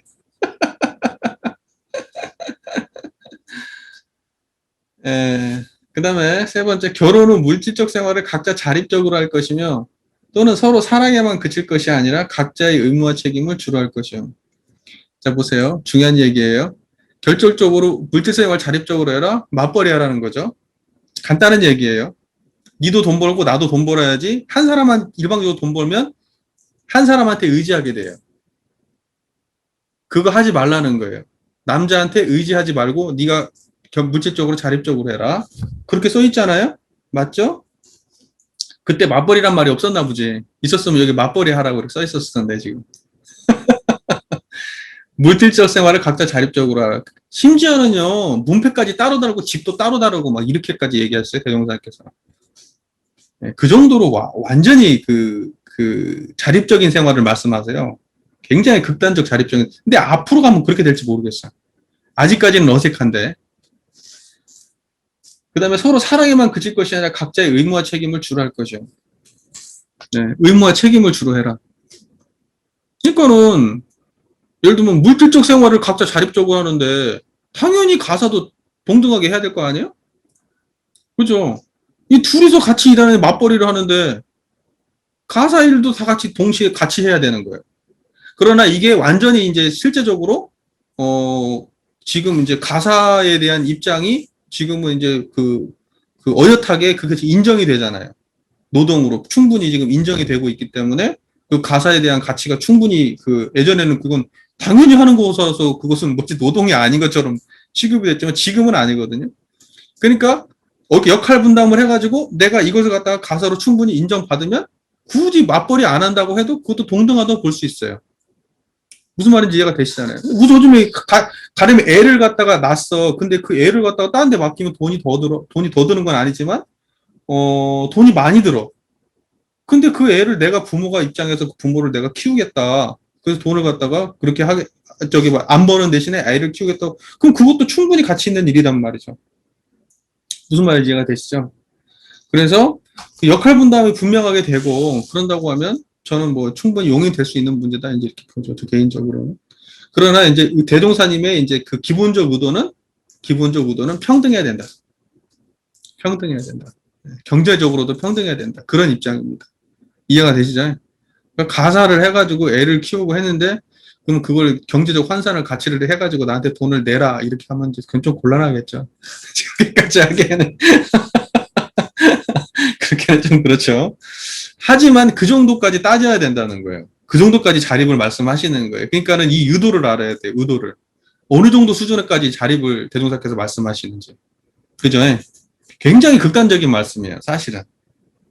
우리가 생각하는 것보다 훨씬 앞에 나가 있는 태도로 그때 이걸 말씀하신 거예요. 그러니까 당대에 이 정도 말씀하셨으면 굉장히 파격적인 말씀이에요. 지금 들어도 약간 좀 불편할 수가 있는데 당대로 따지면 굉장히 파격적인 말이거든요. 무슨 말인지 이해가 되시죠? 그 다음에 네 번째, 기타 모든 일을 경우와 법에 따라 처리하되 과거와 같이 남녀를 차별할 것이 아니라 일에 따라 대우해 줄 것이니라. 경우와 법에 따라 처리하되 남녀를 차별할 것이냐 일에 따라 대우해야지 남녀로 차별하면 안 된다는 거죠. 지금 뭐 아직까지도 유리천장이란 말이 있잖아요. 어느 정도 올라가면 안 올라가죠. 근데 올라가다 보니까 뭐가 없어. 뭐가 없는데 안 올라가죠. 희한해. 뭐가 딱 짚혀, 뭐가 천장이 팍 막힌 뭐가 눈에 보이는 건 아닌데 훤히 뚫려 있는 것 같은데 안 올라가죠. 지금 우리가 살고 있는 아직까지도 그렇게 정당하게 지금 남녀 평등이 이루어진 세상은 아닌 것 같아. 네, 아직까지도. 근데 요즘에는 또 막 역차별 같은 게 나와가지고 또 문제가 돼요. 역차별. 그것도 원만하지 못한 거예요. 네, 원만하지 못한 겁니다. 역차별의 문제도. 예전에 니네가 그랬잖아. 이제 그런 얘기 하면 안 돼요. 그렇게 되면 또 다른 차별을 만들게 돼요. 생각해 보세요. 남자들이 만약에 여자들한테 지금은 어느 순간 내가 여자들한테 남자가 눌렸어. 그럼 나중에 어떻게 될까요? 남자들이 또 여자를 누를 거예요. 왜? 그게 인과니까. 그러니까 옛날에 니네가 그랬잖아. 아니 그럼 그전에는 안 그랬까. 역사를 거슬러 오르면 예전에 모계사회 때는 여자가 남자를 지배했던 시절도 있었는데 이게 지금 우리나라에서만 하더라도 지금 이게 조선족 말에서나 그랬지 조선시대가 다 남자가 여자가 이렇게 불평등했던 게 아니에요. 예. 그러니까는 이거 다 역사의 그 흐름 속에서 그렇게 있었다가 이렇게 있었다가 계속 변해가는 거거든. 지금이 와서는 이제는 이렇게 대명청지가 됐는데도 또다시 과거의 차별을 거론하면서 또다시 불평등을 조장하는 방식으로 가면 또 곤란해요. 곤란해. 어떻게든지 평등을 맞춰가야죠. 이렇게 밝은 세상인데.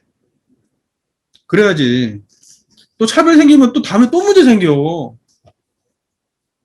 어. 자, 그 다음에 자령 양성의 조목 볼까요? 남녀를 물론하고 어리고 늙고 병들과의 어찌할 수 없는 의뢰면이와 그렇지 아니한 바에는 과거와 같이 의뢰 생활을 하지 아니할 것이요. 무슨 말인지 아시겠죠? 그러니까 뭐냐면 어리고 늙고 병들고 하여 어찌할 수 없는 의뢰면이 아니와 그렇지 아니한 바에는 자기 스스로 아까 여기는 자력자로서 타락자한테는 이렇게 대해라 이 말이고 자기 스스로는 이렇게 해라 이런 말이죠. 너는 이렇게 해라. 그러니까는 네가 어리고 늙고 병든 상황이 아니면 의뢰하지 마라. 네 스스로 해라. 이 말이죠. 두 번째, 여자도 인류 사회에 활동할 만한 교육을 남자와 같이 받을 것이요.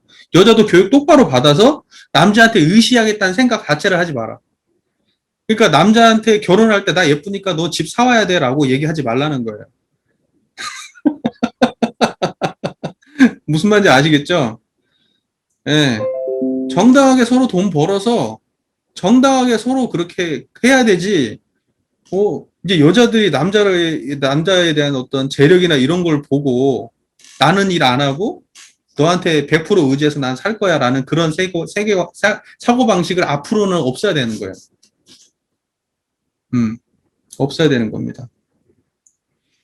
남녀가 다 같이 직업에 근실하여 생활의 자유를 얻을 것이며 가정이나 국가에 대한 의무와 책임을 동등하게 이해할 것이며 제가 이 가정이나 국가에 대한 의무와 책임 이렇게 얘기할 때 국가에 대해서 그 설명을 그 설교 시간에 여자도 군대 가야 돼요. 내가 그렇게 얘기를 했다가 이제 굉장히 불쾌해 하시는 분들이 저한테 댓글 달고 우선 당신은 페미니즘에 대해서 공부 다시 해야 돼요. 막 이렇게 하시고 그랬어요. 저 그 입장 이해되거든요.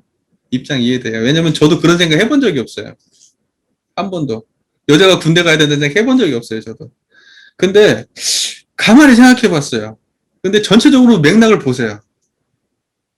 예, 내가 볼 때는 이 대종사님의 스타일로 따지면 여자도 군대 가란 얘기처럼 들리거든요. 제가 보기에. 근데 그래서 그 여자들이 그럼 군대 가서 보면 총 쏘라는 얘기는 아니. 군대 가요. 총만 쏘는 일만 있는 건 아니에요. 예. 거의 군대 가면 얼마나 다른 일이 많은데, 사무직 일부터 시작해가지고, 얼마나 다른, 그렇게 막 물리적 힘을 요구하지 않는, 충분히 여자들도 할 수 있을 만한 일들이 세상에 많아요. 그리고 남자들도요, 군대 가서 한다는 건 자기 체력 이상을 소비해요. 평소에 사는 것처럼 군대 가서 사는 거 아니에요. 빡세게 사는 거지. 예, 막 편하게 막 그렇게 하는 거 아니거든요. 요즘은 모르겠어요. 요즘 모르겠어요. 저는 군대 때 너무 많이 맞고, 구타가 그냥 너무 심했거든요. 제가 전경대 출신인데, 전경대가 구타가 굉장히 심했어요. 예. 근데 참 전경하면서 제가 느꼈던 소감이, 정말 내가 그걸, 데모를 막으면서도, 내가 이걸 왜 이 지랄을 하고 있어야 되나, 그 생각을 하면서 군 생활했던 기억이 지금도 생생해요. 생생해. 예, 거기서 데모하고 계신 분들 보면 막 딱하고, 음, 그랬어요. 예. 그 재밌는 게, 예전에 그 뭐죠? 그 원불교에서 핵폐기장 반대하고 그러잖아요. 근데 우리가요, 핵폐기장 반대 시위를 하러 갔어. 반대 데모막으로 갔다니까. 아이고 참나 진짜. 거기서 막고 있는데 저 그 기분 묘하대. 그랬어요. 예, 그랬었는데 뭐 말이 세긴 했는데, 말이 세긴 했는데, 그러니까 그렇게 진짜 하라 이런 말을 하는 게 아니에요, 저도. 그러니까 공정한, 어떻게든지 최대한 남녀가 공정해야 된다. 제가 이 말을 하기 위해서 나뭇가지를 이렇게 요렇게 휘어진 나뭇가지를 반듯하게 피려고 보면 요렇게 휘어놔야 되잖아요. 그러면 나중에 피면 요렇게 대충 맞거든. 그래서 제가 요렇게 휘어놓으려고 세게 말한 거거든. 의도를 가진 말이지, 제가 그걸 뭐 여자 군대 꼭 가야 돼 이러려고 한 말은 아니에요. 예, 이게 저를 너무 그렇게 보지 마세요. 여기 다 대부분 여자분이신데. 예, 그렇진 않아요. 예, 제가 그렇지는 않습니다. 네.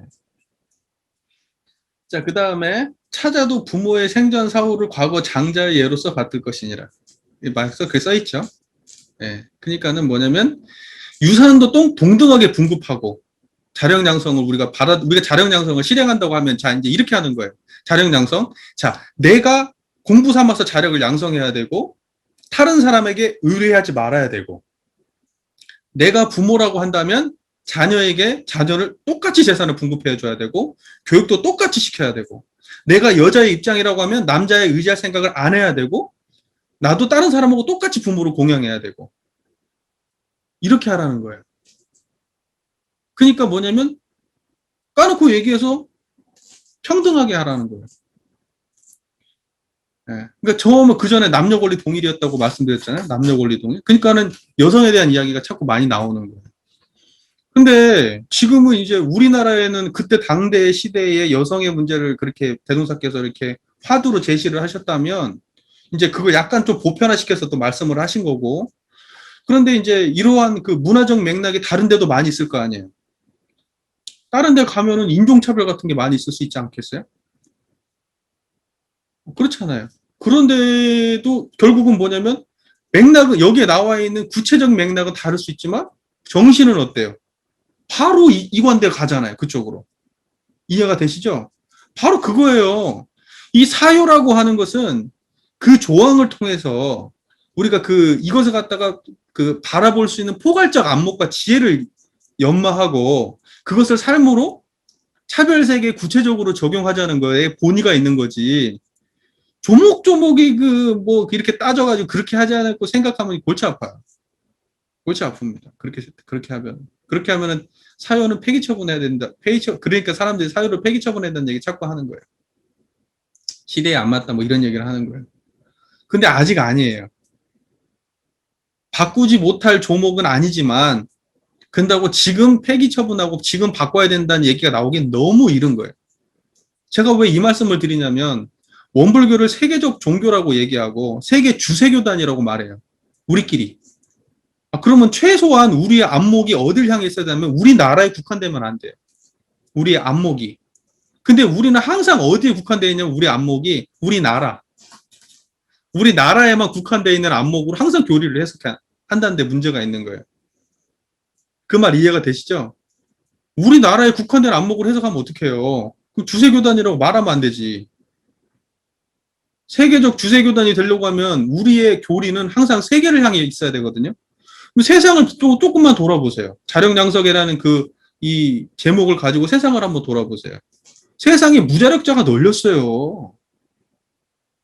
흑인이라고 차별받고, 유색인종이라고 차별받고, 못생겼다고 차별받고, 여자라고 차별받고, 문화가 다르다고 차별받고, 지금 그런 세상이 지금 널려 있는데, 지금 이 전 세계에. 근데 우리는 지금, 우리 안에서 지금 평등이 구현됐다, 이런 말이 나와요? 남녀 평등이 구현됐단 말이? 그러니까 지금 정신 차려야 된다니까. 우리가. 어. 최소한 대종사님의 교법은 세상을 향해 열려 있어야 되는데, 아직 우리는 그냥 우리나라 정도, 이러고 있는 거예요. 예. 그러니까는 사유가 지금 뭐 시대에 안 맞는데 우리나라는 많이 됐네 어쩐데 이런 말을 하는 거예요, 자꾸. 무슨 말인지 이해가 되시죠? 그런 말 믿지 마시고, 그런 말이 나오면 그분들의 입장도 내가 이해 안 되는 건 아닌데, 전체적인 어떠한 대동사의 그 평등 사상의 그 입장에서 그걸 이해하지 않기 때문에 그런 문제가 발생한 거거든요. 그러나 전 세계에는 지금 우리 전 세계가 왜 고통스럽고 왜 힘드냐 그러면 평등하지 않기 때문이에요. 공정하지 않기 때문에. 다 거기서 문제 발생하는 거예요. 절대적인 우리 인류가 가진 절대적 부가 부족해서 저 아프리카 사람들이 저렇게 힘든 거예요? 지금 이렇게 코로나 문제 때문에 저 인도가 저렇게 힘든 거예요? 절대적 부가 부족해서? 아니에요. 절대적 부가 특정한 데 독식돼 있기 때문에 그래요. 우리나라는 어떤데요? 우리나라는 돈이 없어서 부족해요, 우리가? 못 먹고 못 살아서 옛날보다? 그거 아니잖아요. 그것이 특정한 데에 집중되어 있고 공정하지 못하다고 느끼기 때문에 우리가 불행함을 느끼는 거고 상대적 박탈감이지 사실 절대적으로 따지면 우리는 의식주 문제만 해결되면 인간은 사는데 아무 문제 없어요. 의식주만 해결되면. 그러나 의식주가 해결되지 않는 세상을 살진 않아요, 우리는. 최소한. 어떻게든지. 근데 왜 이렇게 우리는 불행할까? 그렇게 공부도 많이 하고, 그렇게 얼굴도 예쁘고, 똑똑하고, 그런 우리 젊은 세대들이 왜 이렇게 불행함을 느끼고, 박탈감을 느끼고, 무기력감을 느끼고, 왜 이럴까? 상대적 박탈감 때문에 그래요. 상대적인 거. 공정하지 못하기 때문에. 정신 차려야 됩니다. 네, 정신 차려야 돼요. 대종사님의 이 정신을 받아야 돼요, 정신. 제가 오늘 또 잡설이 길었네요. 빨리빨리 끝내야지 이걸 또 지저분이까지 해야 되는데, 다음번에는 뭐 2, 3, 4절 한꺼번에 끝내볼까요? 이렇게 말만 하고 두 개만. 자, 제가 어떤 의도로 이 전체적 맥락을 말씀드렸는지 아시겠죠? 자, 자력이라고 하는 것은 기본적으로 자력이라고 하는 것은 일단은 정신수양의 자주력과 같은 의미의 맥락에서 우리의 그 내적, 불생불멸한 자리, 어디에도 의지되지 않는 본래의 나, 부모에게 이 몸 받기 전에 나, 천지가 태어나기 이전에 있었던 이 나를 세우는 것, 항상 이것이 주체가 되도록 만드는 것, 이것이 첫 번째 단계에서의 자력이고, 그죠? 사막에서 정신수양이죠. 그 다음에 두 번째, 그 다음에 우리의 배움이라든가 학식이라든가 우리의 그 내적 어떤 이런 것들을 갖다가 제어하고 관리할 수 있는 그 정신적인 자력. 그리고 두 번째, 그 다음에 물질적인 자력. 그 다음에 육신적인 자력. 이 세 가지를 갖다가, 자력 양성이라고 보는 게 좋지 않겠나. 이렇게 말씀을 드리는 겁니다.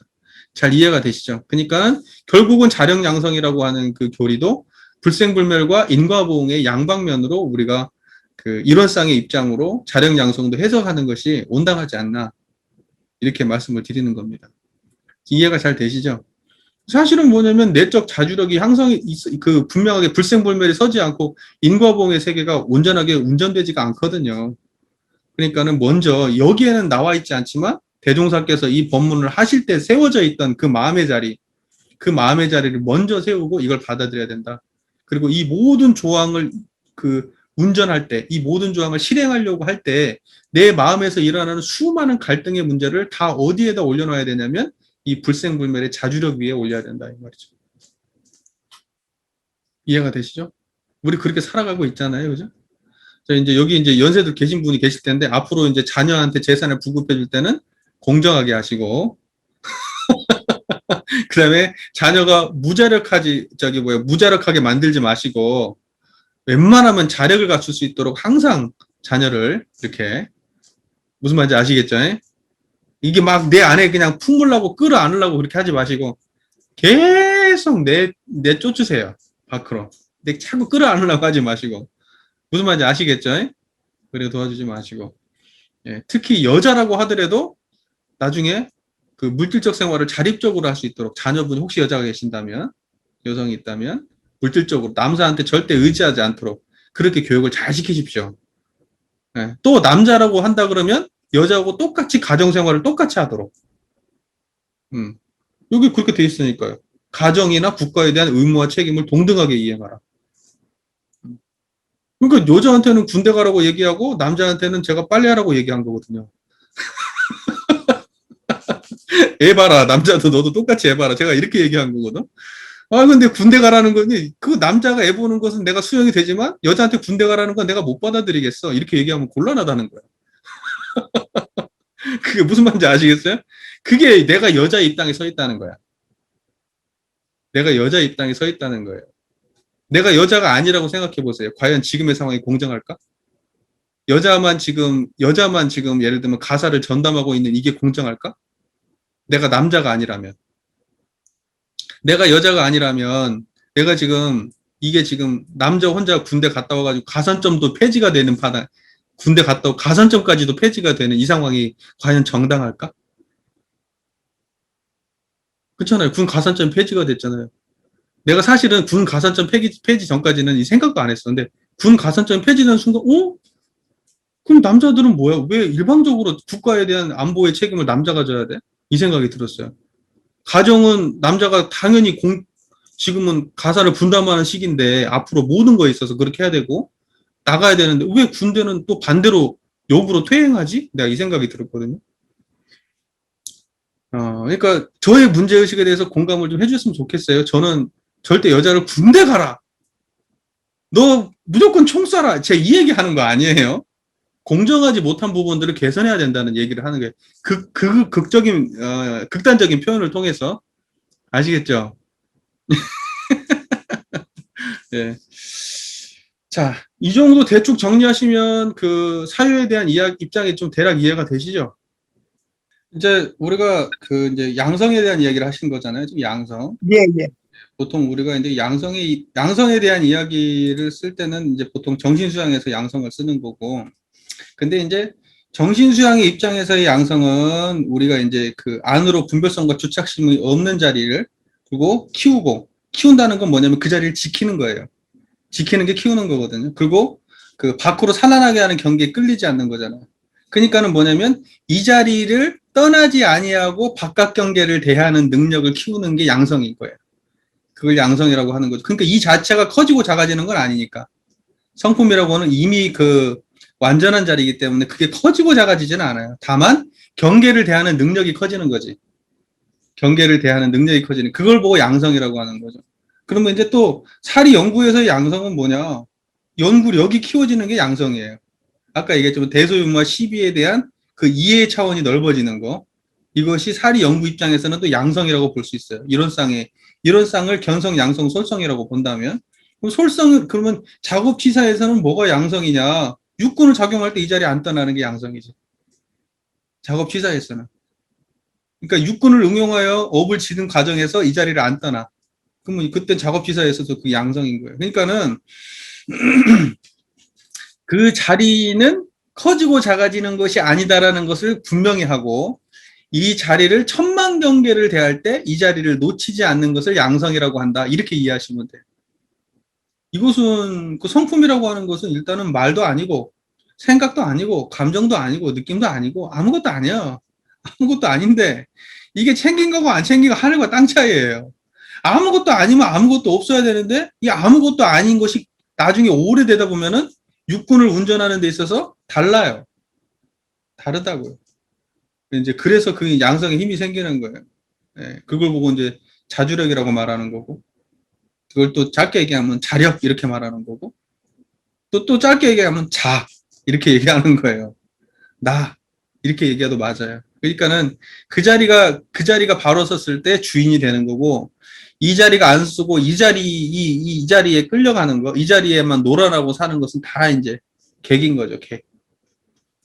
그래서 우리 정신사에서 뭐 이걸 안이라고 얘기하고 이거 밖이라고 얘기하죠. 안으로 분별성과 주착심을 없이 한다. 그때는 안으로는 분별성과 주착심이 없는 불생불멸을 안으로 표현하는 거고, 밖으로 할 때는 생멸하는, 천만 가지로 생멸하는 그 감정과 판단과 이런 수만 천만 경계를 밖으로 이렇게 얘기해요. 그러니까 어떠한 경계를 대하든 안으로 이 자리를 놓치지 않으면 이게 양성이에요.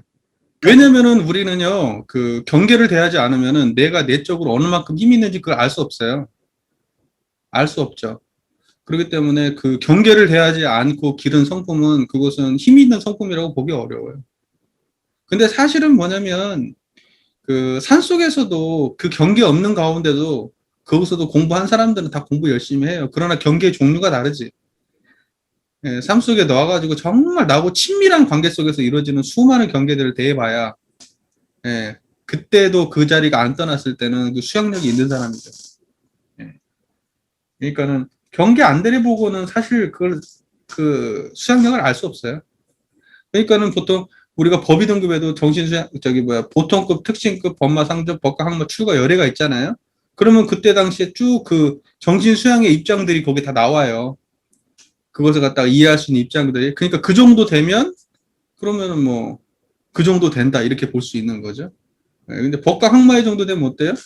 법과 학마의 정도 생로병사 해탈을 얻는다고 하니까 생의 경계가 됐든 노의 경계가 생노 병이 들었든 죽음의 경계가 당했든 항상 그 마음에 끌리지 않는 자리가 서 있으면 그러면 학마 정도 되는 수양인 거죠.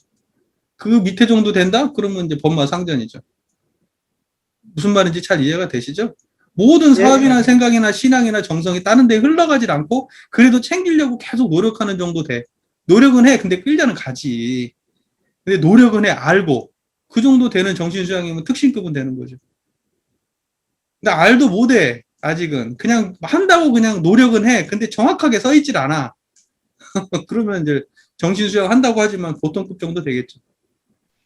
뭐 다 까닭 있는 질문이신 것 같아요. 까닭 있는 질문이. 근데 이제 그 우리가 보통 뭐 사람들이 저 사람이 아픈 사람인지 안 아픈 사람인지 뭐 판단해가지고 의료보험이네 무슨 장애인 판정이네 뭐 국가에서도 뭐 혜택 같은 것도 다 다르게 지급하고 뭐 그렇게 하는 것처럼 이제 그렇게까지 이걸 어떻게 나눌 수 있는지는 모르겠어요. 그리고 그런 기준을 잡는 게 쉬운 일은 아니고 굉장히 전문적인 일이잖아요. 전문적인 일이고. 그러나 이제 의도와 방향성은 이건 것 같아요. 의도와 방향성을 읽으면 좋을 것 같고요.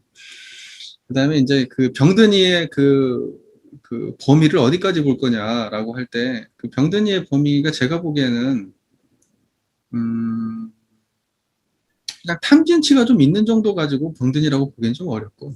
그렇게 따지면요, 이 세상에 병 안 든 사람이 한 명도 없어요. 그래서 우리 그잖아요. 중생이 병듦에 보살도 병이련가. 그러니까 뭐냐면 중생은 다 병든 사람들이에요. 정신병자들이에요, 다 중생들은. 네. 병 안 든 중생은 없어요. 다 병들어서 중생이에요.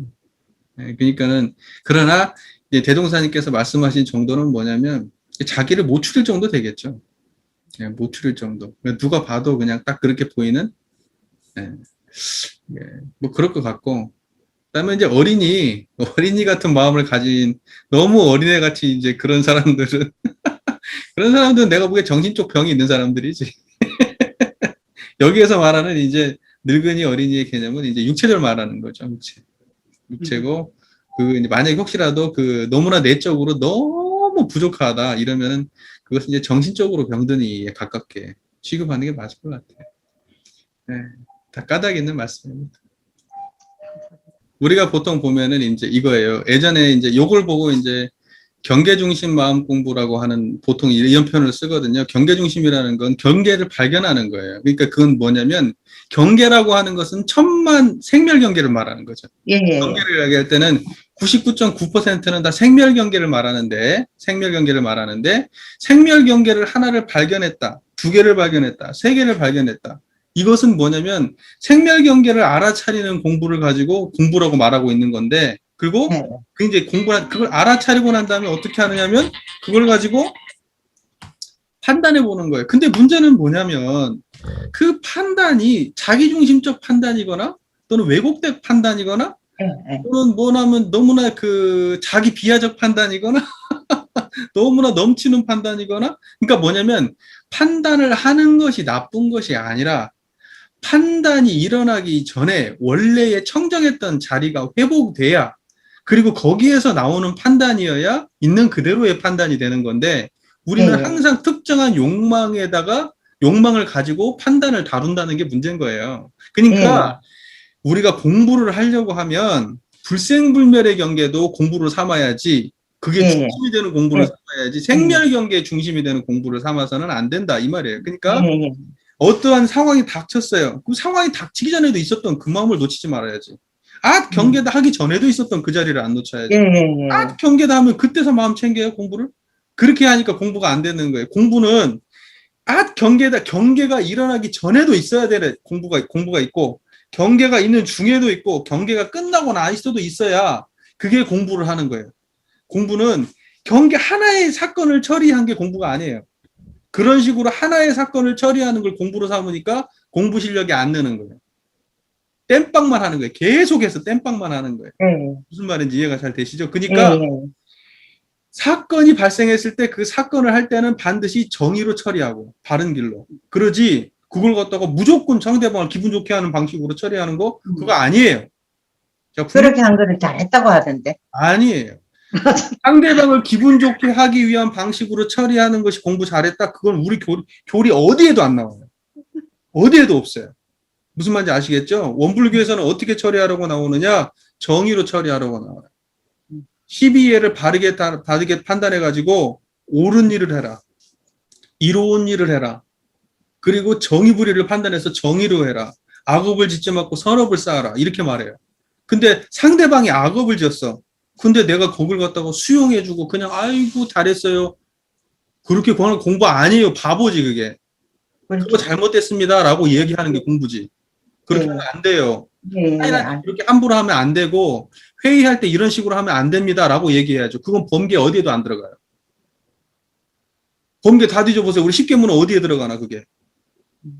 잘못된 건 잘못됐다고 말해줘야 돼. 그 단지 그걸 말해주는 역량의 수준이 있는 거예요. 사람마다. 그래서 어떤 사람은 그 전체적 맥락을 다 보고 저 사람의 특성도 보고 자비심으로 저 사람이 바뀌길 바라는 자비심의 마음에서 돌려서 얘기할 수도 있고 직선적으로 얘기할 수도 있고 그렇게 자유자재로 쓸 수 있는 사람이 있는가 하면 어떤 사람은 그 한마디도 내뱉지 못하는 사람도 있어. 저게 잘못됐는데도. 그때는 뭐가 공부겠어요? 말을 하는 게 공부예요. 참는 게 공부가 아니고. 그래서 공부를요, 특정한 모양으로 고착시키면 안 돼요. 그거 없어요. 없습니다. 선업을 행하시면 돼요. 그리고 절대 인연에 끌리는 판단을 하지 마세요. 그거 처처불상 아니에요. 착각이에요. 인연에 안 끌려야 그게 처처불상이에요. 보세요. 내가 돈이 있어. 돈에 안 끌리는 이 청정한 자리가 드러났어. 이게 처처불상이에요. 내가 이렇게 표현을 해볼게요. 자, 이것이 돈이 아니라 사람이야. 사람이 앞에 있어도 안 끌리는 이 자리가 드러나야 그게 처처불상이에요. 내가 명예가 있어. 명예가 지금 앞에서 왔다 갔다 해. 그런데도 그 자리에 끌리지 않는 이 자리가 드러나야 그게 처처불상이에요. 그런데 인연에 끌리는 취사를 하면서 인연에 속박돼서 그 인연한테 그냥 어떻게든지 잘 보이려고 하는 취사를 하면서 그게 처처불상이라고 말하면 곤란하죠. 공부 아니에요. 그게 바보 되는 거지. 무슨 말인지 아시겠죠? 정의행을 하세요. 사람이 누군가한테 내가 누군가한테 미움을 받을 수도 있어. 그 사람이 날 싫어할 수도 있어. 그런데 저 사람한테 이렇게 말하는 게 정의라고 말하면 행위를 하세요. 그게 공부지. 저 사람이 저렇게 하면 기분 나쁠까 싶으니까 안 해? 그게 무슨 공부요? 공부 안 해요.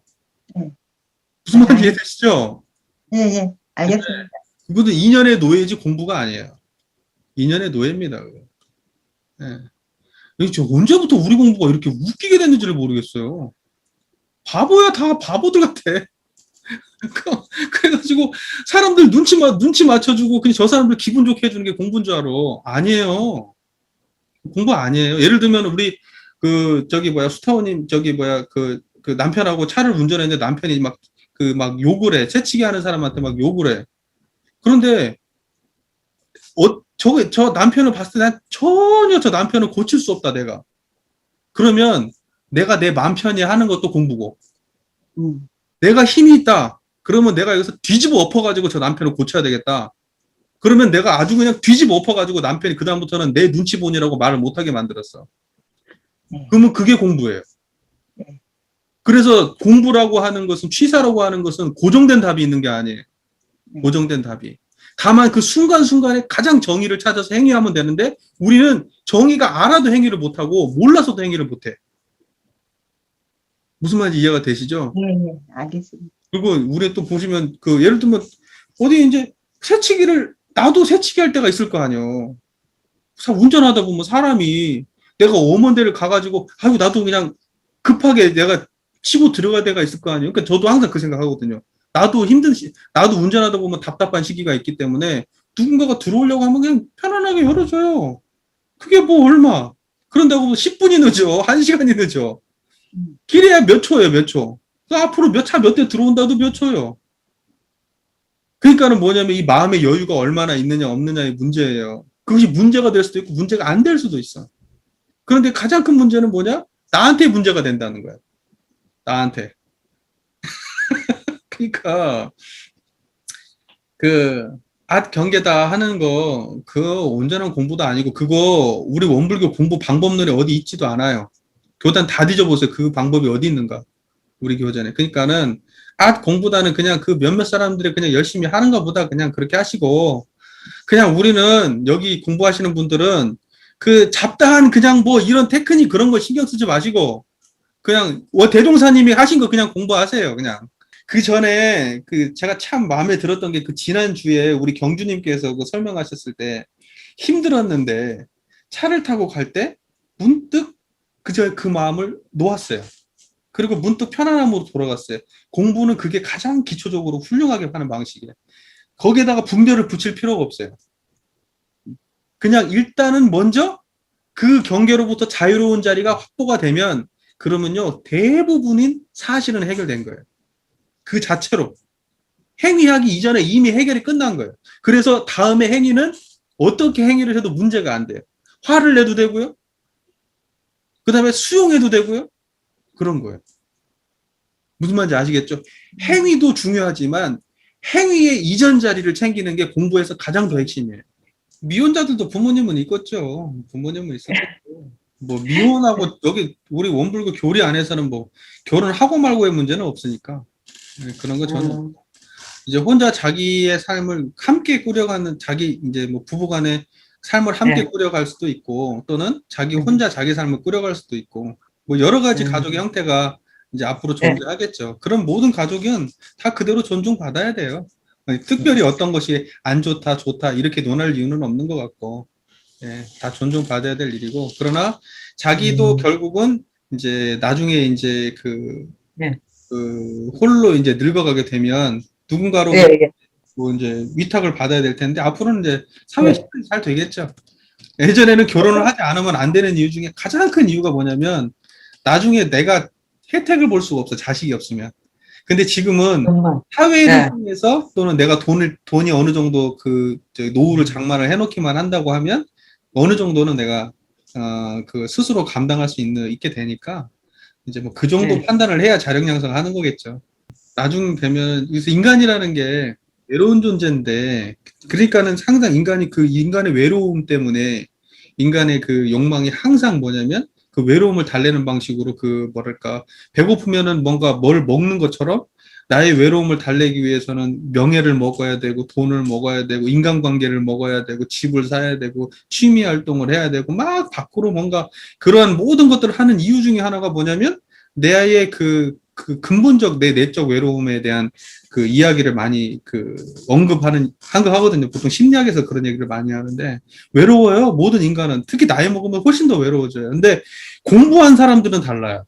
그 수도원에 우리 어른들을 보더라도, 그래도 삶 속에 당신들이 공부를 꾸준히 해오셨던 분들은 삶이 그야말로 편하고 그냥 그 뭐랄까 지루함이 없어요. 왜냐하면 계속 공부하니까. 그분들은 그렇게 하시는 분도 있는가 하면, 어떤 분들은 보시면은 나이 먹으면 갈수록 추해지기도 하고 안 좋아지고 성격도 더 안 좋아지고 막 고집도 세지고, 어떤 분들은 갈수록 여유로워지고 포근해지고, 그 할머니는 그냥 할머니인데도 불구하고 옆에 가고 싶고 괜히 편안해 보이고 나도 저렇게 늙고 싶다 이런 느낌을 주는 그런 분도 계시잖아요. 그러니까는 근데 그게 하루아침에 안 된다는 거예요. 절대로. 그러니까 뭐 평소에 따끔이 없이 갑자기 어느 순간에 나이 먹고 갑자기 갑자기 죽기 직전에 갑자기 그게 돼요? 안 된다는 거예요. 그러니까는 평소에 자기 삶이 나중에 노후의 마지막 모습을 결정하는 거거든요. 그게 인과지, 그게 갑자기 되는 문제가 아니잖아요.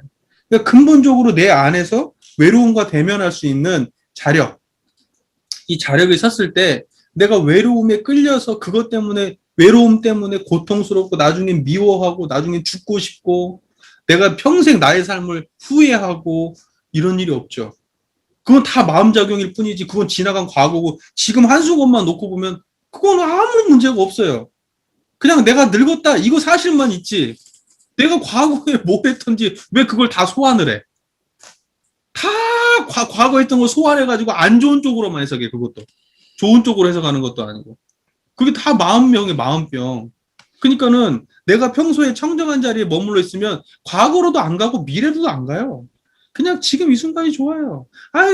봄에는 꽃 피고 겨울에는 눈 내리고 비 오면은 비 보고, 아이고 이걸로 너무 나의 삶이 만족해. 그러면 그분은 노년이 행복한 분이에요. 그렇게 가야지.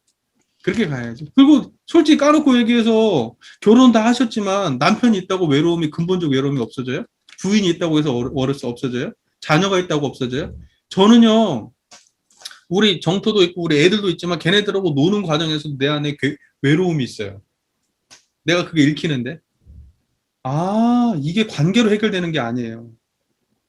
관계에, 단지 관계 속에 빠져 있어서 이걸 갖다가 무시할 뿐이지, 그냥 미뤄놓을 뿐이지, 이 관계는 언젠간 다 끝나요. 다 정리돼요. 나의 모든 환경을, 그동안에 나를 갖다가 지탱해줬던 모든 것들요, 그거 다 없어져요, 결국은. 어느 순간 되면. 그럼 그때는 어떻게 버틸 거예요? 못 버텨요. 젊은 시절에는 가능해. 인간관계 할 때는 가능하고 일할 때는 돼. 나중에는 안 돼요. 결국은 인간은 처음부터 홀로 왔다가 홀로 가요. 그러니까는 뭐냐면 그 홀로 왔다 홀로 가는데 그 홀로의 자리를 내가 확실하게 알아야 돼요.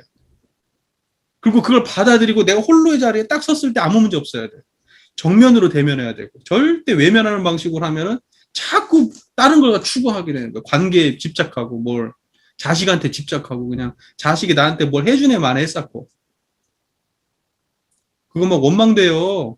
나중에 자식 원망하면 이제 그때는 내가 공부 안 했구나 생각하시면 돼요.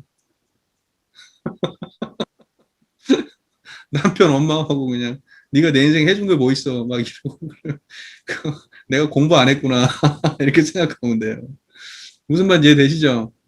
예, 그러니까 말씀하신 그 외로움의 문제는요, 인간의 아주 근본적인 문제고 누구나 다 있어요.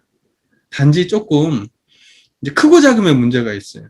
크고 작음의 문제. 이제 왜냐하면 삶 속에서 자기가 어떻게 되면 홀로 돼 있는 경험이 많았다든지, 또는 어떤 누구로부터 외면받았던 경험이 있다든지, 그 어렸을 때에 그런 것들이 많아서 내가 특별히 인간관계에 집착을 많이 한다든지, 또는 명예에 집착을 많이 한다든지, 내가 이런 행위를 보일 때는 그분은 반드시 그 이면에 뭐냐면 외로움이 훨씬 더 클 거예요. 그런 분들은 그거 떠나고 난 다음에 그 외로움 감당 못 할 거예요. 예. 그러니까는 공부하셔야 돼. 딴 거 필요 없어요. 예. 공부 열심히 하셔가지고 어떠한 그러한 나중에 그 모든 것들이 내 눈앞에서 다 사라지고 나도 그냥 내 홀로 아무 문제 없어요. 아무 문제 없어요. 예. 지금 아무 문제 없으셔야 되는데. 그래서 원만구족 지공무사하다 하잖아요. 원만구족. 왜 그러냐? 왜 거기는 원만구족이라고 표현하냐면 뭔가 인간들은 계속 추구하거든. 거기 다 갖춰졌는데 거기는 이미 그 자리는 추구할 게 없어. 이미 완벽하니까. 지금 보세요. 뭐가 그렇게 부족할까요? 내가 한 생각을 안 내면 부족함이 없어. 부족함은 생각이 만들고 감정이 만드는 거지. 부족함 없어요, 지금. 네. 그래서 그 청정한 자리가 자기 삶의 딱 중심에 서야 돼요. 그게 자주력이에요. 그러면 부족함 없어요. 뭘 더 추구하지도 않아요. 이미 완벽하니까. 네. 그게 진짜 공부지. 네. 아쉬운 인생 살지 마세요. 이미 금은보배 쥐고 계시니까. 아쉬운 인생 왜 생겨요? 내가 부족하니까 아쉬운 인생이 생기는 거예요. 뭐 자꾸 의지하려고 하고, 날 사랑해줬으면, 날 예뻐해줬으면, 나와 함께해줬으면, 그런 인생 안 살아야죠. 이미 아쉬울 게 없는데 왜 그래? 내가 아쉬울 게 없으면 그 사람들이 나한테 기대요. 그리고 내가 그렇게 아쉬운 사람이면 사람들이 나한테 안 와. 왜? 자기도 아쉬운 사람인데.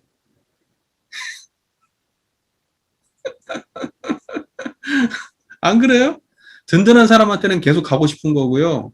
아쉬운 사람한테는, 부족함이 있는 사람한테는 사람들 누구나 가기 싫은 거예요.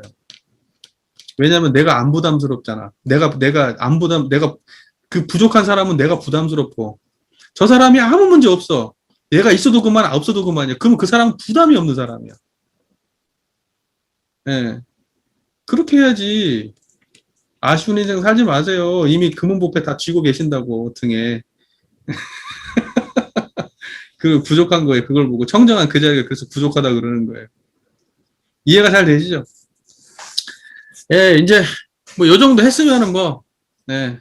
이번 주는 마무리 짓겠습니다.